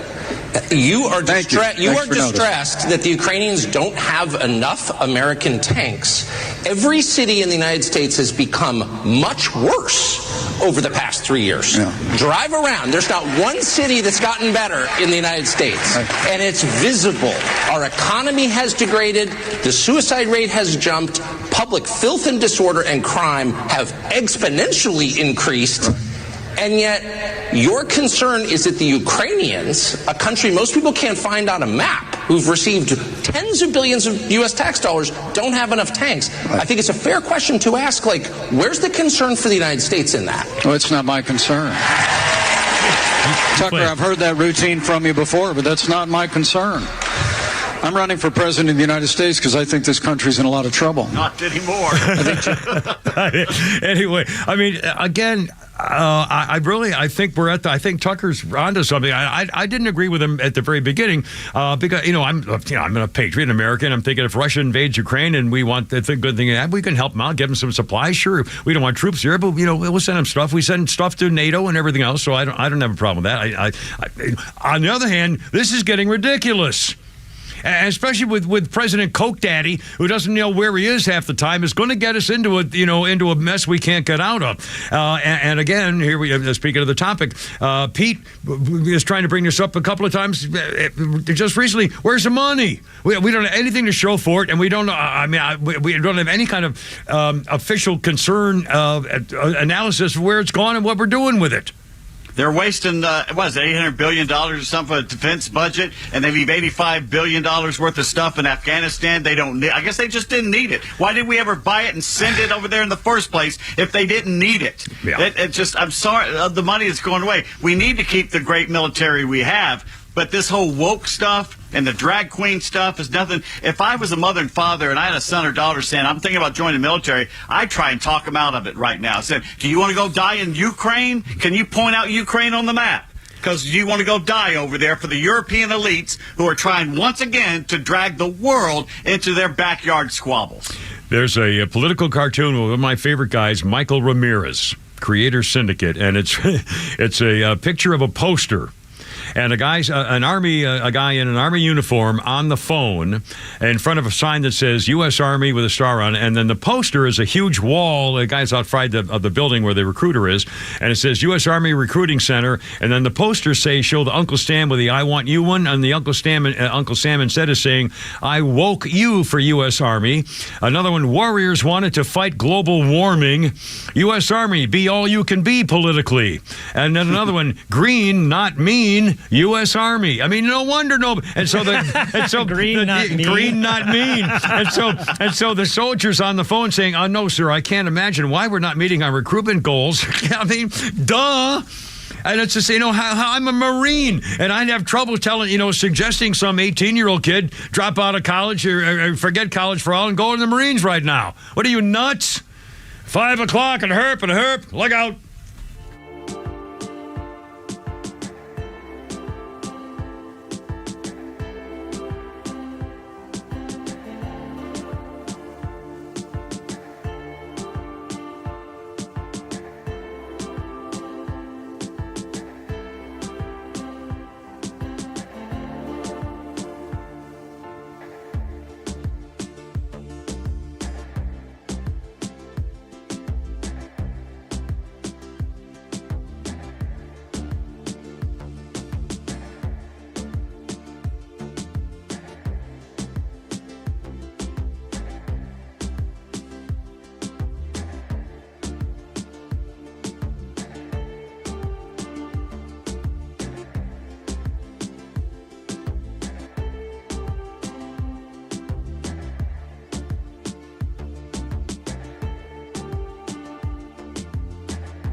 Let's get it together, ladies. Left shoulder, right a blank. Ready on your dog. Target. Road guards out. Look out. It's only me. It's only the Kimmer. Don't be afraid, for crying out loud. 503 with Pete Davis, sidekick producer and sports raconteur extraordinaire. When's the next Holy Crap at Sports podcast there, Pete Davis? I just did it before this show. Well, I shall be damned, sir, and you'll be getting it at your... hold on. Oh, bless you. I'll do bless you. I'll do at least 4. Hold on. Oh, 4? I almost never do less than 4 sneezes. Oh, I guess I've scared myself because I'm on. I almost never do less than 4 sneezes. It's horrifying. You're a reptile. I'm not good. I'm a reptile, some kind of reptile.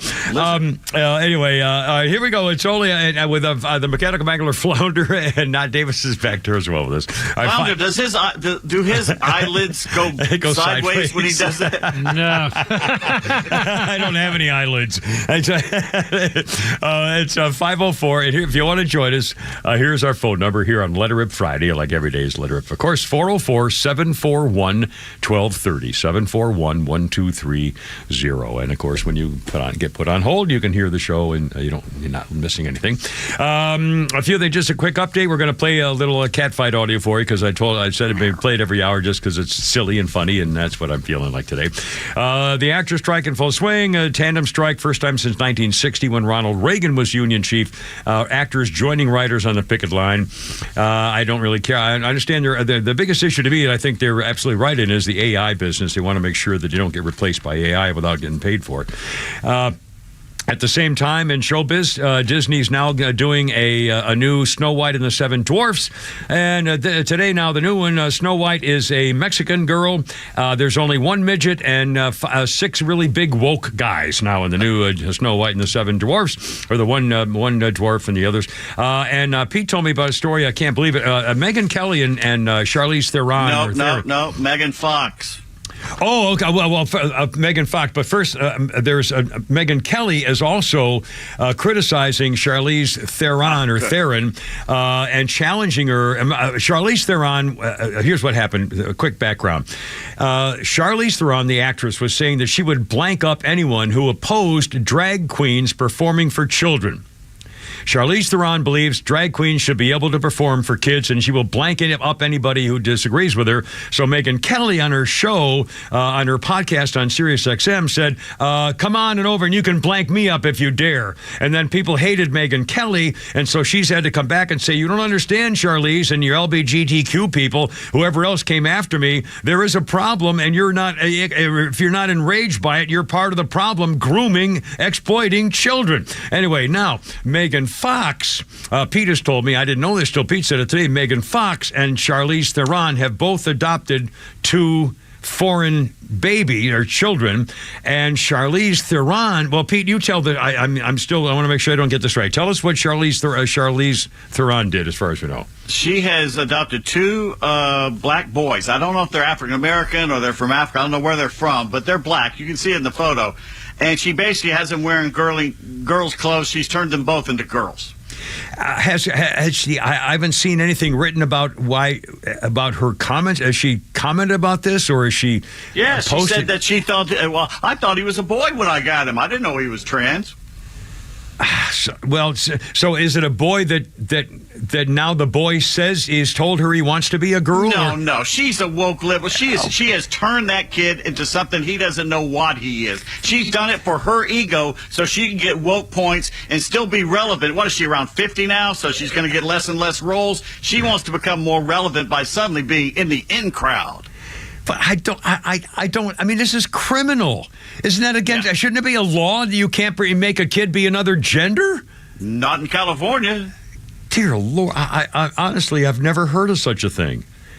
and nobody's concerned, and nobody has a, Yeah, where the black... She's from South Africa. You think she'd be treading lightly about this. Yeah. Didn't they have that whole farmer, you can't work here and we'll burn down your thing thing there? Yeah. That was that went on for a long time there.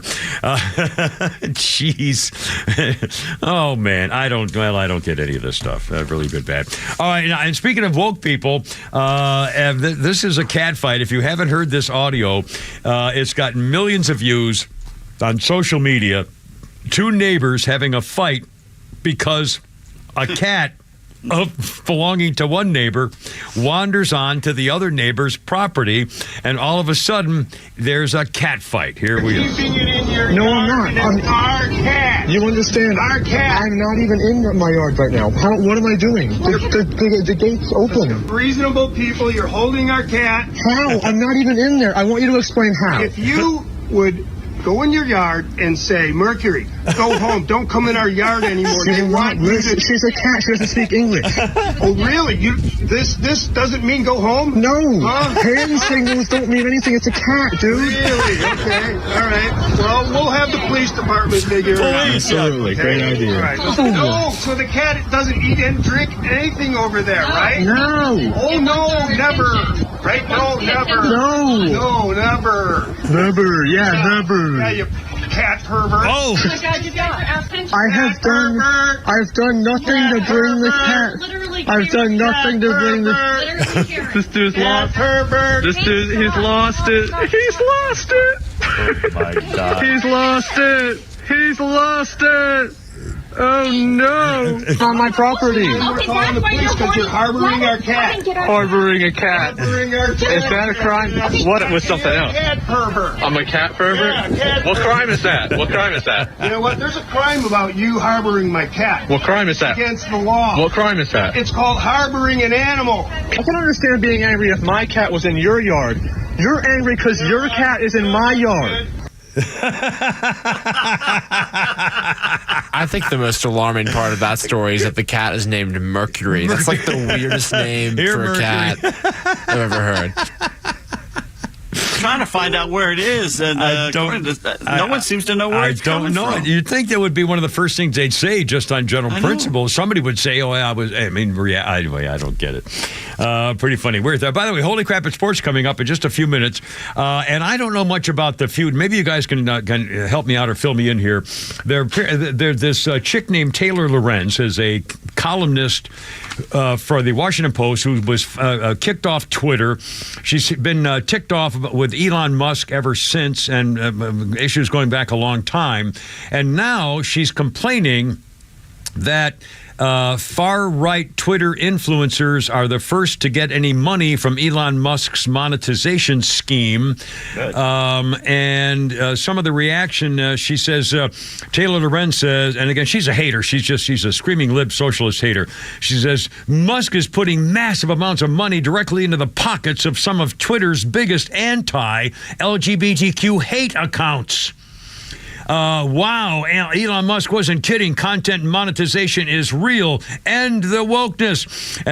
So now here's a message from Libs of TikTok from a girl named from Substack. Taylor Lorenz is responding, and she says, "Hey Che, I'm doing a story on Twitter's monetization program for creators.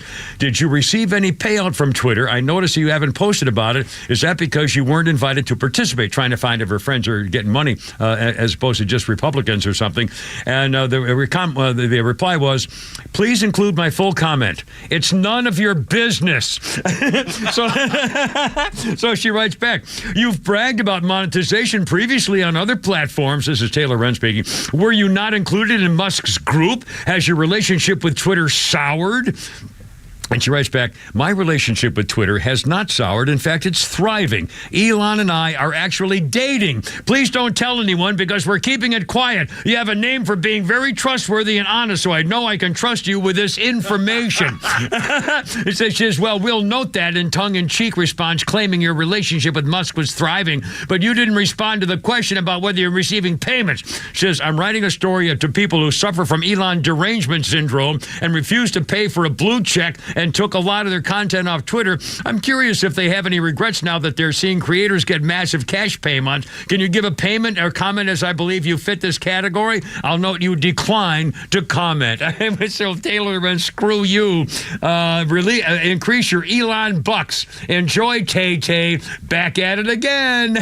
Get on, Tay-Tay. Anyway, here we go. 513, Peach next, 106.3. Holy crap, it's sports coming up. Look out.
17. My grandson Brady was just did basketball camp. He won the hot shot competition, and he won the 3-on-3 championship competition. He's a superstar in every way. And now, speaking of superstars, holy crap, it's sports with Pete Davis. Braves back in action tonight at Truist Park. White Sox are in town. They're going to face Charlie Morton. The right-handed reliever Jackson Stevens, remember him? Kind of a portly dude. Yeah. He has started his rehab assignment for the Rome Braves along with Max Fried. So Jackson's on his way back. So that's good news. Good news. In case you were planning ahead, the Braves will open next season on the road at Philadelphia. Oh, boy. I don't know what's worse, Philly or the Padres-Dodgers opening up in Seoul, South Korea. Oh, I do know. It's Philadelphia. Well, and I think it's 2 series away. It's not just... Yeah, White Sox right after that up there. Man, okay. And supposedly it's because the Braves would rather have the home games in the summer with the kids out. Yeah, but, well... that was back in the days when they weren't drawing a lot. Yeah, so, yeah. It doesn't really matter anymore. Yeah. The Volunteers avoided a bowl ban, and frankly, they got off easy for major violations under former football coach Jeremy Pruitt. Tennessee has been fined $8 million, which means they'll have to drink discounted Bud Light in Neyland Stadium instead of Keystone Light like they usually do. There you go. It started out as an internet joke, but now some are taking it seriously. Ed Orgeron is interested in becoming the next head coach at Northwestern. Oh, boy. Yeah, he has as much chance of getting that job as you have of becoming the next Miss Netherlands. Wait a minute. Yeah. Those odds have increased lately, though, I got to tell you the truth. Well, it's possible, yes. Other names being bandied about, Bama assistant Tommy Rees or former Badgers coach Paul Christ. Meanwhile, more problems for the Wildcats. They just had to fire their baseball coach, Jim Foster, over more bullying of players. I don't get it. It sounds like they had a whole culture up there. And by the way, Northwestern said we would have fired him before the baseball season, but we were too busy dealing with the football situation with what was going on up there. Supposedly, he also made an inappropriate comment about a female staff member, too. Oh, brother. NBA news. This is a bizarre story. A Denver police officer had a below-the-knee amputation after a fire truck rolled over his leg during the celebratory parade for the Nuggets championship last month. No. Here's the ironic part. His name is Sergeant Justin Dodge. Was walking along the front passenger side of the truck when he fell to dodge the massive fire truck. Massive truck, yes. It was carrying the Nuggets players. Fans get on the street. He was the hero. He was trying to protect the fans when the fire truck ran over him. They basically had to send him home Monday. He's going to have a full recovery, they say. And Sergeant Dodge says he hopes this doesn't tarnish the celebration and that it may even give the Nuggets a leg up on the defending their championship. That's going to tarnish his career as a fireman. I know that. With no legs, that's fairly bad. Every year at Mardi Gras, someone gets run over by those floats in the trucks and stuff. That's called public improvement. Well, right yeah. Well, why don't they just make him a flat foot while they're at it? Sorry. Golf news. Nick Faldo's retirement lasted about as long as that Russian coup. Sir Nick will call the British Open. The Open next week for NBC, which means, does that mean we get a week off from hearing the Keebler elf voice of Trevor Immelman? Oh, yeah. You know, I have... He's CBS, so you'll still hear Immelman. Thank God. Yeah, there you go. But I think that Nick Faldo's, and he and what's his name, Paul Azinger, were a great team when they were on for like a whole couple of summers. They were great, and they split them up, and I don't know why. That's sorry. Whatever. NFL news. Former Chargers and Colts quarterback Phillip Rivers says his wife is about to have baby number 10. Oh, mercy. Hey, one more, and he can do like an offense or defensive side. Well, basically. I think you get egg roll, you know. Yeah. He's going to be a boy, making 4 boys, 6 girls, and yeah, I did gender stamp him. There's not a tranny in the mix because they're a real American family. Well, and do you know yet. what the Rivers children's favorite Dr. Seuss book is? Let's see. The Cat in the Blender? Yertle the Fertile Turtle. Oh, well, fertile, yes. On this day, July 14th in history, in 1815, the first flat horse race was held at the English racetrack in Cheltenham, England. I have never seen a flat horse. Have you? That's not. I don't think what they mean, sir. I think what do they mean? What's a flat horse race? I think it means a racetrack where there's no jumps and hills and valleys and cross country stuff. I believe it means a flat track. Oh, so it wasn't like a bicycle velodrome or something? I could be wrong. I don't know English racing history, but I think that's what that means. And I remember I used to ride one time when my teacher, when I was 12, put me on a pacer. racehorse. And man, if you've never, and they run stiff leg. Anyway, that was very Could have been worse. Racetrack. Could have been worse. Could have been worse. Could have been the AMC pacer. There you go. Oh, hey, hi-oh. 1960, American supermodel Kim Alexis was born. This Sports Illustrated swimsuit. Remember when they had actual women, yes, real women? And beauties. Yeah. 1912. Here's a really weird story. Yeah. Francisco Lazaro, Portuguese marathon runner at the 1912 Olympics, died of electrolyte imbalance after smearing his body with suet during the marathon in Stockholm. He was just 24 years old. Suet. Now, is that like they're supposed to put grease on you to swim in the water or something to protect you from... He thought it would keep him from sunburn, but he collapsed at the 19-mile mark with a temperature of 106 degrees, which basically cut out his perspiration. Yeah. And he thought it would make him run faster. Wow. Yeah. I guess it would cut down on the friction or something. Here is his quote before the race. Yeah. Either I win or I die. Well, there you are. The man was a poet and a prophet. He knew what he was talking about. You spoke of the weird fabric of the All-Star uniforms the other night. Yeah, horrible. In 1938, in Toledo, the American Association All-Star Squad, or ASS, became the first team to experiment with unis designed for wear during the night.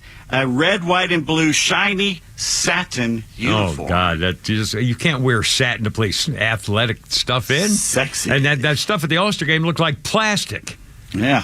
1970, in the 12th inning of the All-Star game in Cincinnati, Pete Rose bowled over Ray Falsey at the plate for the exciting 5-4 National League victory.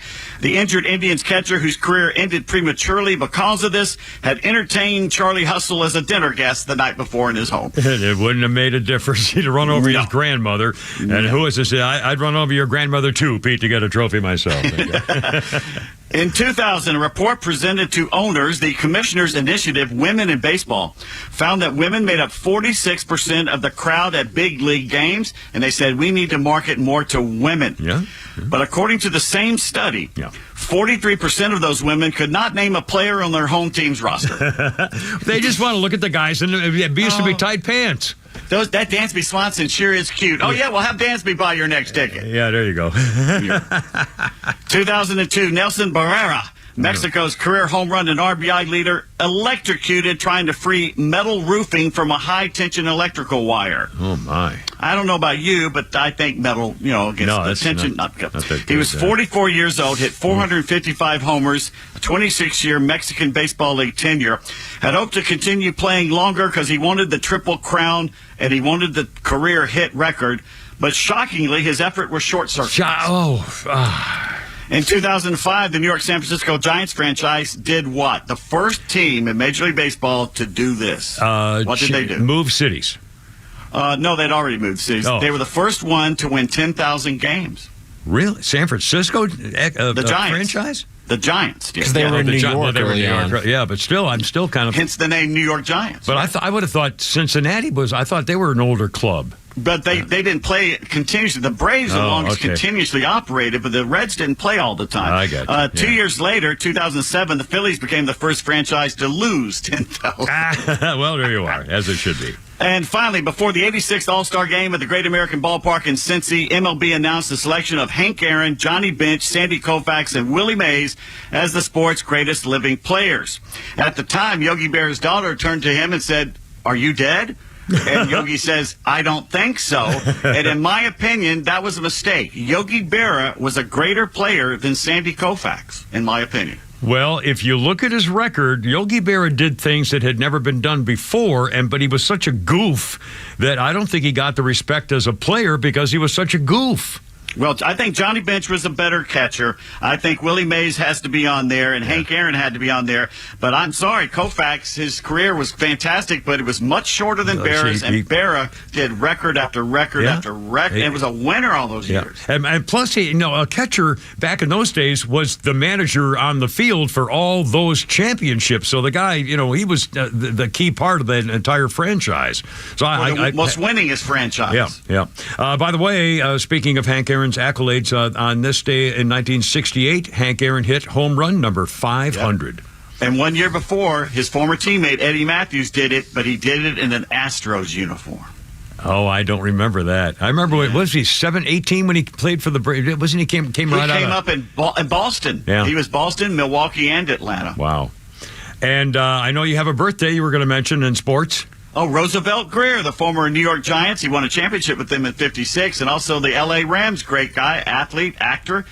Turned in, he's like, what, 91? 91 years old. Ooh. And when Robert Kennedy was assassinated, it was Rosie Greer, among others, who tackled Sirhan Sirhan along with the Olympic champion, Rayford Johnson. Rayford Johnson. And then Rosie fended off the unruly mob that tried to kill Sirhan. By the way, DA Chris Darden of the O.J. trial also says that O.J. confessed the murders of Nicole Brown and Ron Goldman to Rosie Greer during the trial, and we know that's true because one of the sheriff's deputies was listening to the conversation that Rosie Greer had with O.J., and since O.J. considered Rosie some sort of a confidant, they couldn't allow it in court. But O.J. screamed, "Okay, I killed him! I'm sorry, I did it!" And an L.A. deputy heard him but couldn't say so because he had violated their private conversation. Confess. Anyway, there you go. All righty. Anyway, thank you, Pete. Outstanding. 5:28. Right on time. Right on time. Let's see. How about one? Should we do that? Let's do the story of the 16-year-old girl. We got. Well, no, let's not do it. We got to take a break here. How about a quick funny? A quick funny right here. Flounders Funnies right here. Arrived here 3 years ago, still learning the language. English is a very difficult language.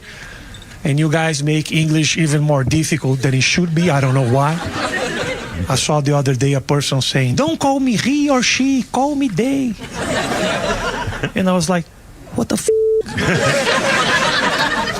It took me 3 years to learn I am, you are, he is, she. Let me tell you a story. I invited a friend to have dinner at my house the other day.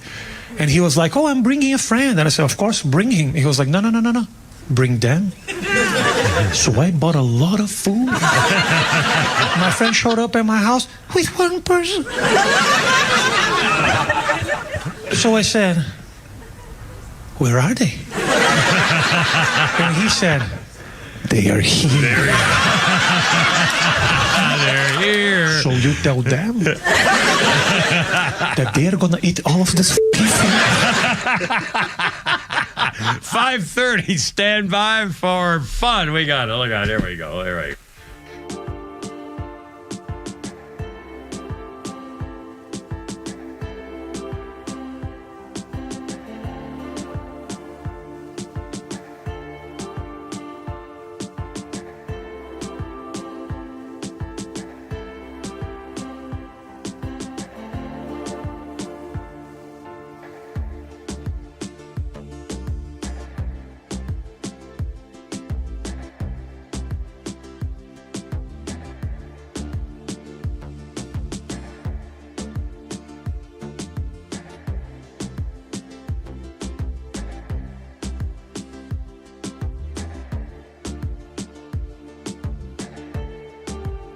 .531. Great to have you aboard here. And we got more coming up for you right away. But first, I was very happy today. I got some information from the Veterans Administration, and it reminds me how much I'm kicking myself because when I the final divorce.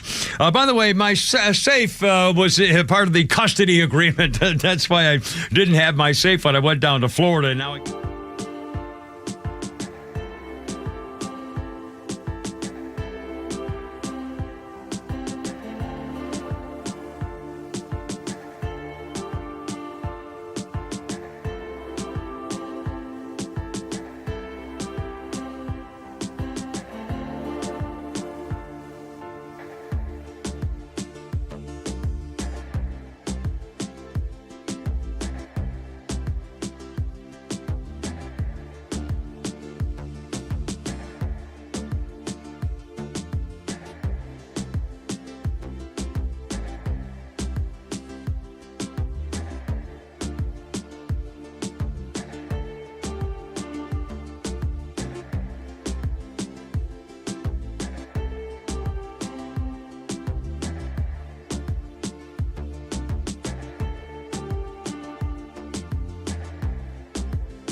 I love it. David Bowie. Rolling Stones. And the Rolling Stones were once together. By the way, I like this song. One of the It's few All Over Stone. Now. I really like this. It's All Over Now song by the Stone. Go ahead and play some. I like it. No good. We'll play the chorus. I still love her, but it's all over now. I like this song by the Stones. I still love her, but it's all over now. It was all in my head. The freaking nightmare. But first, and the other one I like is The Puerto Rican Girl Wants to Meet You. Those two songs. Miss You. Miss You.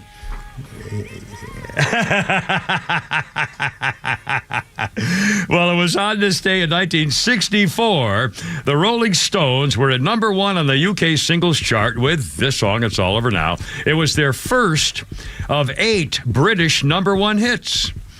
Written by Bobby and Shirley Womack.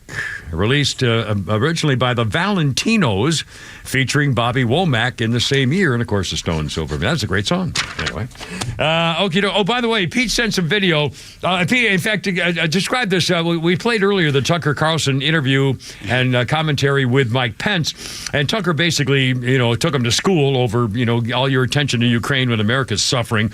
So what was the next step there, Pete? What did we just send down the pike here? I don't know if that happened immediately afterwards or it's happened recently or in the past, but it shows what looks like Mike Pence walking down the street in a parade. And there's kids throwing water balloons at him. And there's this little 10-year-old girl with the arm of literally Don Drysdale that basically snocking him in the back of the head from like 30 yards away. It's with a water balloon. John Smoltz couldn't have hit her better. I mean, we shouldn't be laughing. The former vice president. Well, yeah, I mean, it is. But still, and he'll never be president, and we all know it. And so that's his campaign ended today with Tucker. Yeah. That's why they wanted Tucker off the air, because they knew he'd do things like this. Yeah. Well, again, if your routine is having to say, well, we do whatever we can do for Ukraine, and I'm not really concerned about what's going on in America, that's not my concern. I mean, he said that twice anyway. So there we go. Should we do a couple of songs? You want to do a couple of your songages of the top 10 of the 70s, or do we care about that anymore? Yes, let's do that. In fact, Flounderman did all that work and everything, so I think we should probably... Here's the thing. Pete came across, there was a list of somebody put some songs on social media that Pete found by doing his diligent work, and he found a list of the top songs of the decade of the 1970s. Mm-hmm. And the issue was whether or not these are still held in today's mind as hit pop songs. Have you ever even heard of them? Have they spent the test of time? Well, here's one that I know you like already. All right, play number 13 there, 13. Flounder. 13. Oh, we just played this the other day. If you hear the first 2 notes, you know what this song is by Neil Diamond. Cracklin' Rosie, get on board. Cracklin' Rosie. We gonna ride till there ain't no more. This is listed number 13 on the top pop songs of the 70s. Doesn't hold. No, it's 1970. Don't you know? Oh, just the 1 year. Oh, I thought it was a decade. I beg your pardon. Well, by the way, number 14 was Close to You by the Carpenters. 15, I Want You Back by the Jackson 5. I don't remember that one. I don't remember that one either. Oh, actually, I remember I Want You Back, but I think that was somebody else. Oh, you know what? I Want You Back is a remake by the Take That or something, I think. Like from like 10 or 20, 50, I don't know. I think there's a group, I Want You Back. I think it was by Take Back or Take That or something. Anyway, the Jackson 5 did I Want You Back. Sorry, excuse me. I had to sneeze there, sorry. Now, number 10, I don't think I've ever heard this song. Spill the Wine by Eric Burden and War. Let's hear that one there, Flounder. Oh, yeah. I didn't know that was the title. Oh, you know why? You know why you don't know it's the title? Because back then, on your car radio, if it's playing, it didn't show you what the song was. Yeah. And disc jockeys would almost never give the title. They would say, it's the Stones, and they play the song, and they would give the title, earlier, but not when you were playing it or something. But they never gave the name of the songs. I've never heard that title, Spill the Wine. I've heard this song a million times. I've never heard the title. I'm with you. I didn't know. Yeah. Well, there you are. Now, one of my favorite songs was number 9, Flounder. And we'll see if you recognize this one. And I'll bet you see if not, Davis knows of this song. I'll bet he does. He knows them all. It's kind of disappointing. My sister loved this song. Get tricked tonight. Number 9. How do we start? Here we go. The Partridge Family does not hold up. No. I still love, when I hear the song, I'll listen to all of it on the radio. I like it. But it's not a classic. No, number 9 hit. Although Susan Day, I think I love her. Oh my gosh, she had that little chin dimple. That little love dimple. Every girl who's got that little love dimple in her chin is hot. I don't know what's going on with that. She is beautiful. Oh, she was freaking gorgeous. And by the way, David Cassidy, who died early, he had I forgot what kind of cancer, whatever he Drinking, had. I think. Well, it might have been from abuse. I don't know, but his mother, Shirley Jones, who had married to David Cassidy's father, used to joke or admitted and joked that the David Cassidy was known as Donk. D-O-N-K, because a part of him was similar to a part of a donkey. And his mother, Shirley Jones, his ears, used to joke about the he was gifted. It was well known that they called him Donk. For his mother to be, I don't know, that's a little kinky. I don't know. Oh, my God. Just awkward. Very awkward. 5:43. Okay, before we, I want to play. Wait, you didn't do number 1. Oh, well, then I'll tell you what. Let's do. How about? Let's do number 5, Flounder, if you will, and we'll see whether Pete and maybe just Davis believes that this would be a top 5 classic hit. Well, not only that, we talked about this because of Ringo coming in late. Let it be. Let it be. The Beatles. Let it be. Yeah. He went to the bathroom. Yeah. Here's the entire first section. Yeah. And this is number 5, top hit 1970.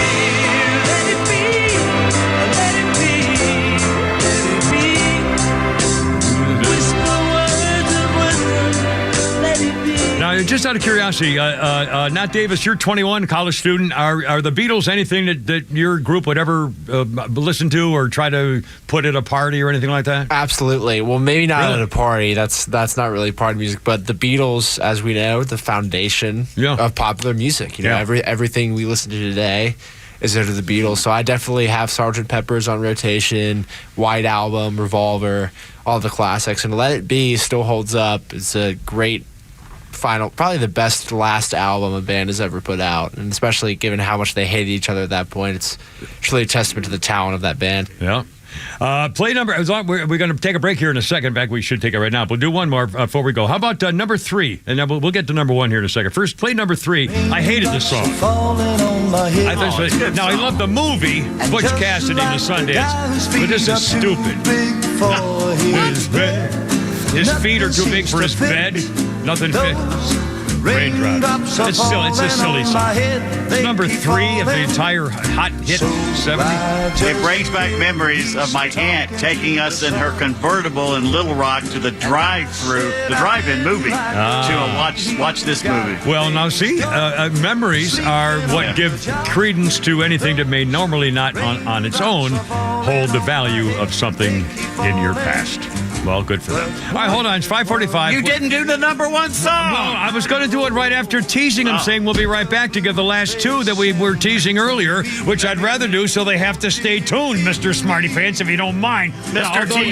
You're the producer. I should have listened to you earlier. Go ahead, do it. I know, 5:46. All right, well, that's now you're... hold on here.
Dun, dun, dun, dun, dun, dun. 5:50, 10 before 6. It's only me. It's only the Kimmer with David Bowie.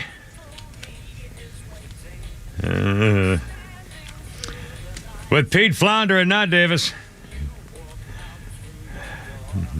Man, he was the weirdest singer who ever went into a studio. What the hell kind of... It's just not music. It's not the best effort. It's just not the best effort. That was the name of the record we're playing here. 1987, David Bowie released the single Love You Till Tuesday, which failed to reach the charts. I can't believe it. No shot. His 1969 showpiece film Love You Till Tuesday took its name from the song, which also featured over the opening credits. But anyway, David didn't have a real big one with a hit with that baby. Remember, did you ever anybody see the Blair Witch Project movie? Oh, yeah. Oh, yeah. That was released on this day in 1999. Was that the one that made you throw up? Yeah. So what was that? And in fact, that's all everybody knew about it. I said, I'm not going to that movie. Well, I never really wanted to go to that movie, make you throw up. And people were throwing up all over the place. And I guess it was because they were jiggling it was a jiggle film. It was pretty much a handheld camera throughout the whole movie. And it would make you dizzy. And so what's the point? Why would you want to throw up in a movie theater? A stupid ending, too. The ending was not worth the sitting there for those long. Well, since it's 24 years ago, I don't know what the story was about. Was it a real story, or was it supposed to be based on a thing, or what? It was marketed as like found footage, and everyone thought it was real, but it was really just actors, and it was fake. And what was they were on a camping trip, and then they got killed? They were on a camping trip trying to figure out about this witch, and she turned out to be real, and she killed all of them. I got you. So, and the witch got away with it, or not, or yes, or we don't know. The movie ends with the camera hitting the floor, and it's assumed that all 3 people died. Well, good. Spoiler alert. Anyway, sorry, folks. I remember watching that. I was like, really? This is it? Yeah, that's how it ends. There's no way that I was going to. Flounder, let's finish up our top 70 song list thing to see whether these have held the test of time. Let's do number 4. We haven't. We'll do 4, and we did 3 was Raindrops. Now let's do number 4 and see. Came in hot there. Sorry. Yeah, that's all right. Good. Band of Gold, Free to Pain.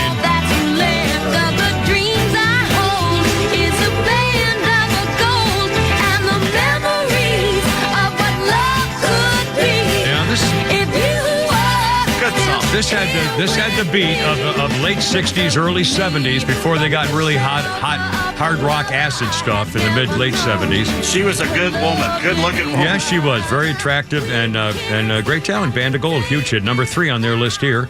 I'm sorry, number 4. Number 3 was Raindrops on your head thing there. Now, let's play number 2, Flounder, and see if we agree with it.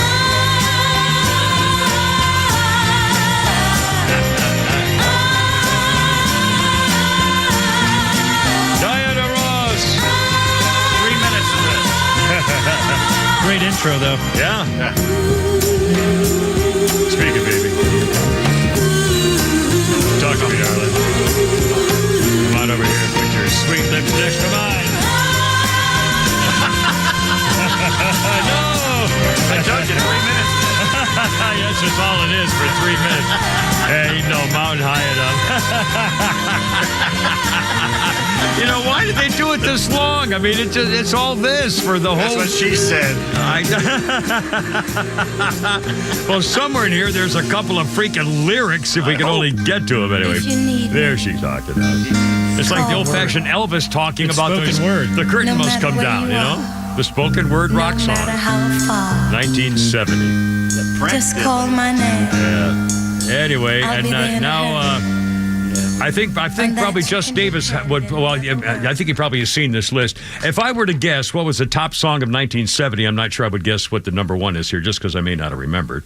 But let's play the number 1 song listed here, the top pop song of 1970, to see whether it's held the test of time and whether it deserves to be number 1 out of all these hits. Flounder, if you would, sir. Bum, bum, bum. Again, you know the song with the first 2 notes.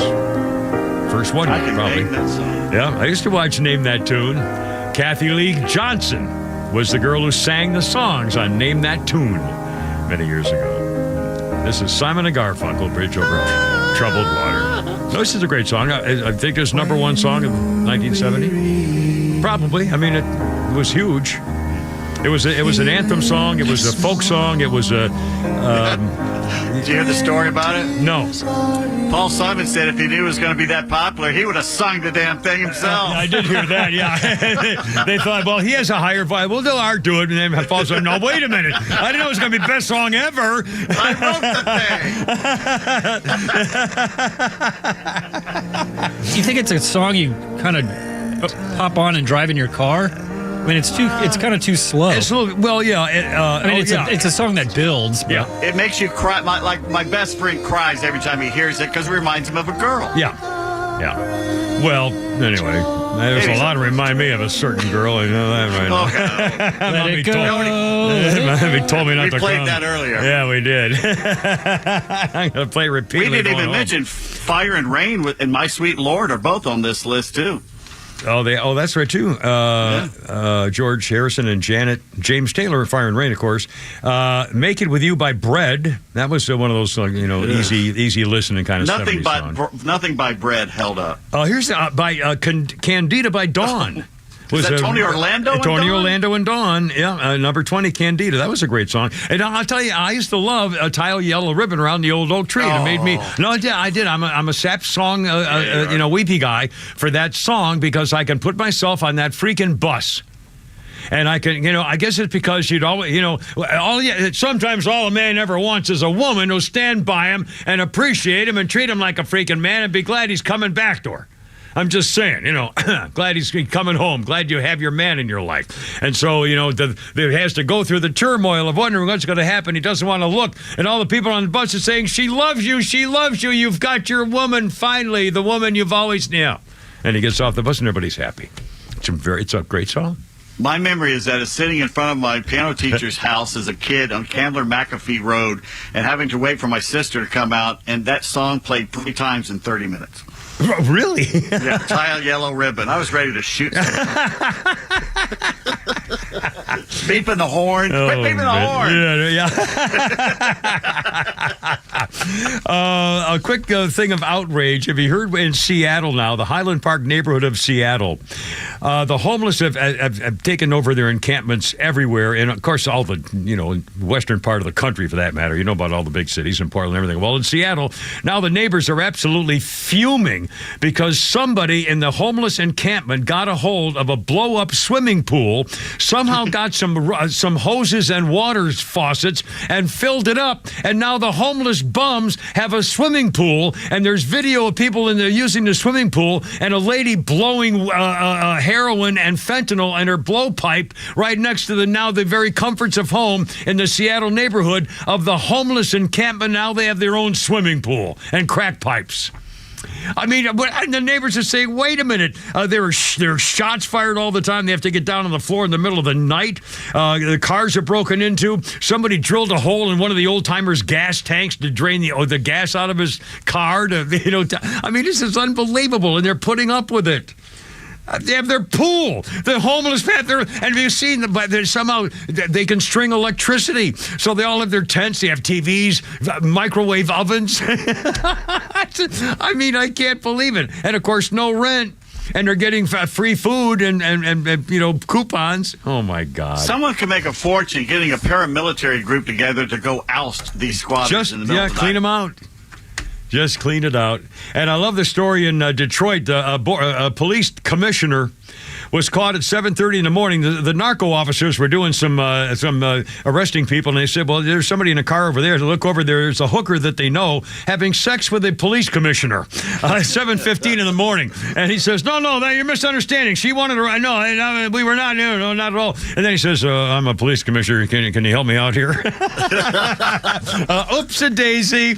All right, listen, God bless America. Have a great weekend. Not Davis and the Flounder, and Veronica, give her a big hug for the Kimmer, Pete Davis, and I'm going to go to the stable, get videos for the horses, and hoorah, I gotta go, you're killing me, herp and herp.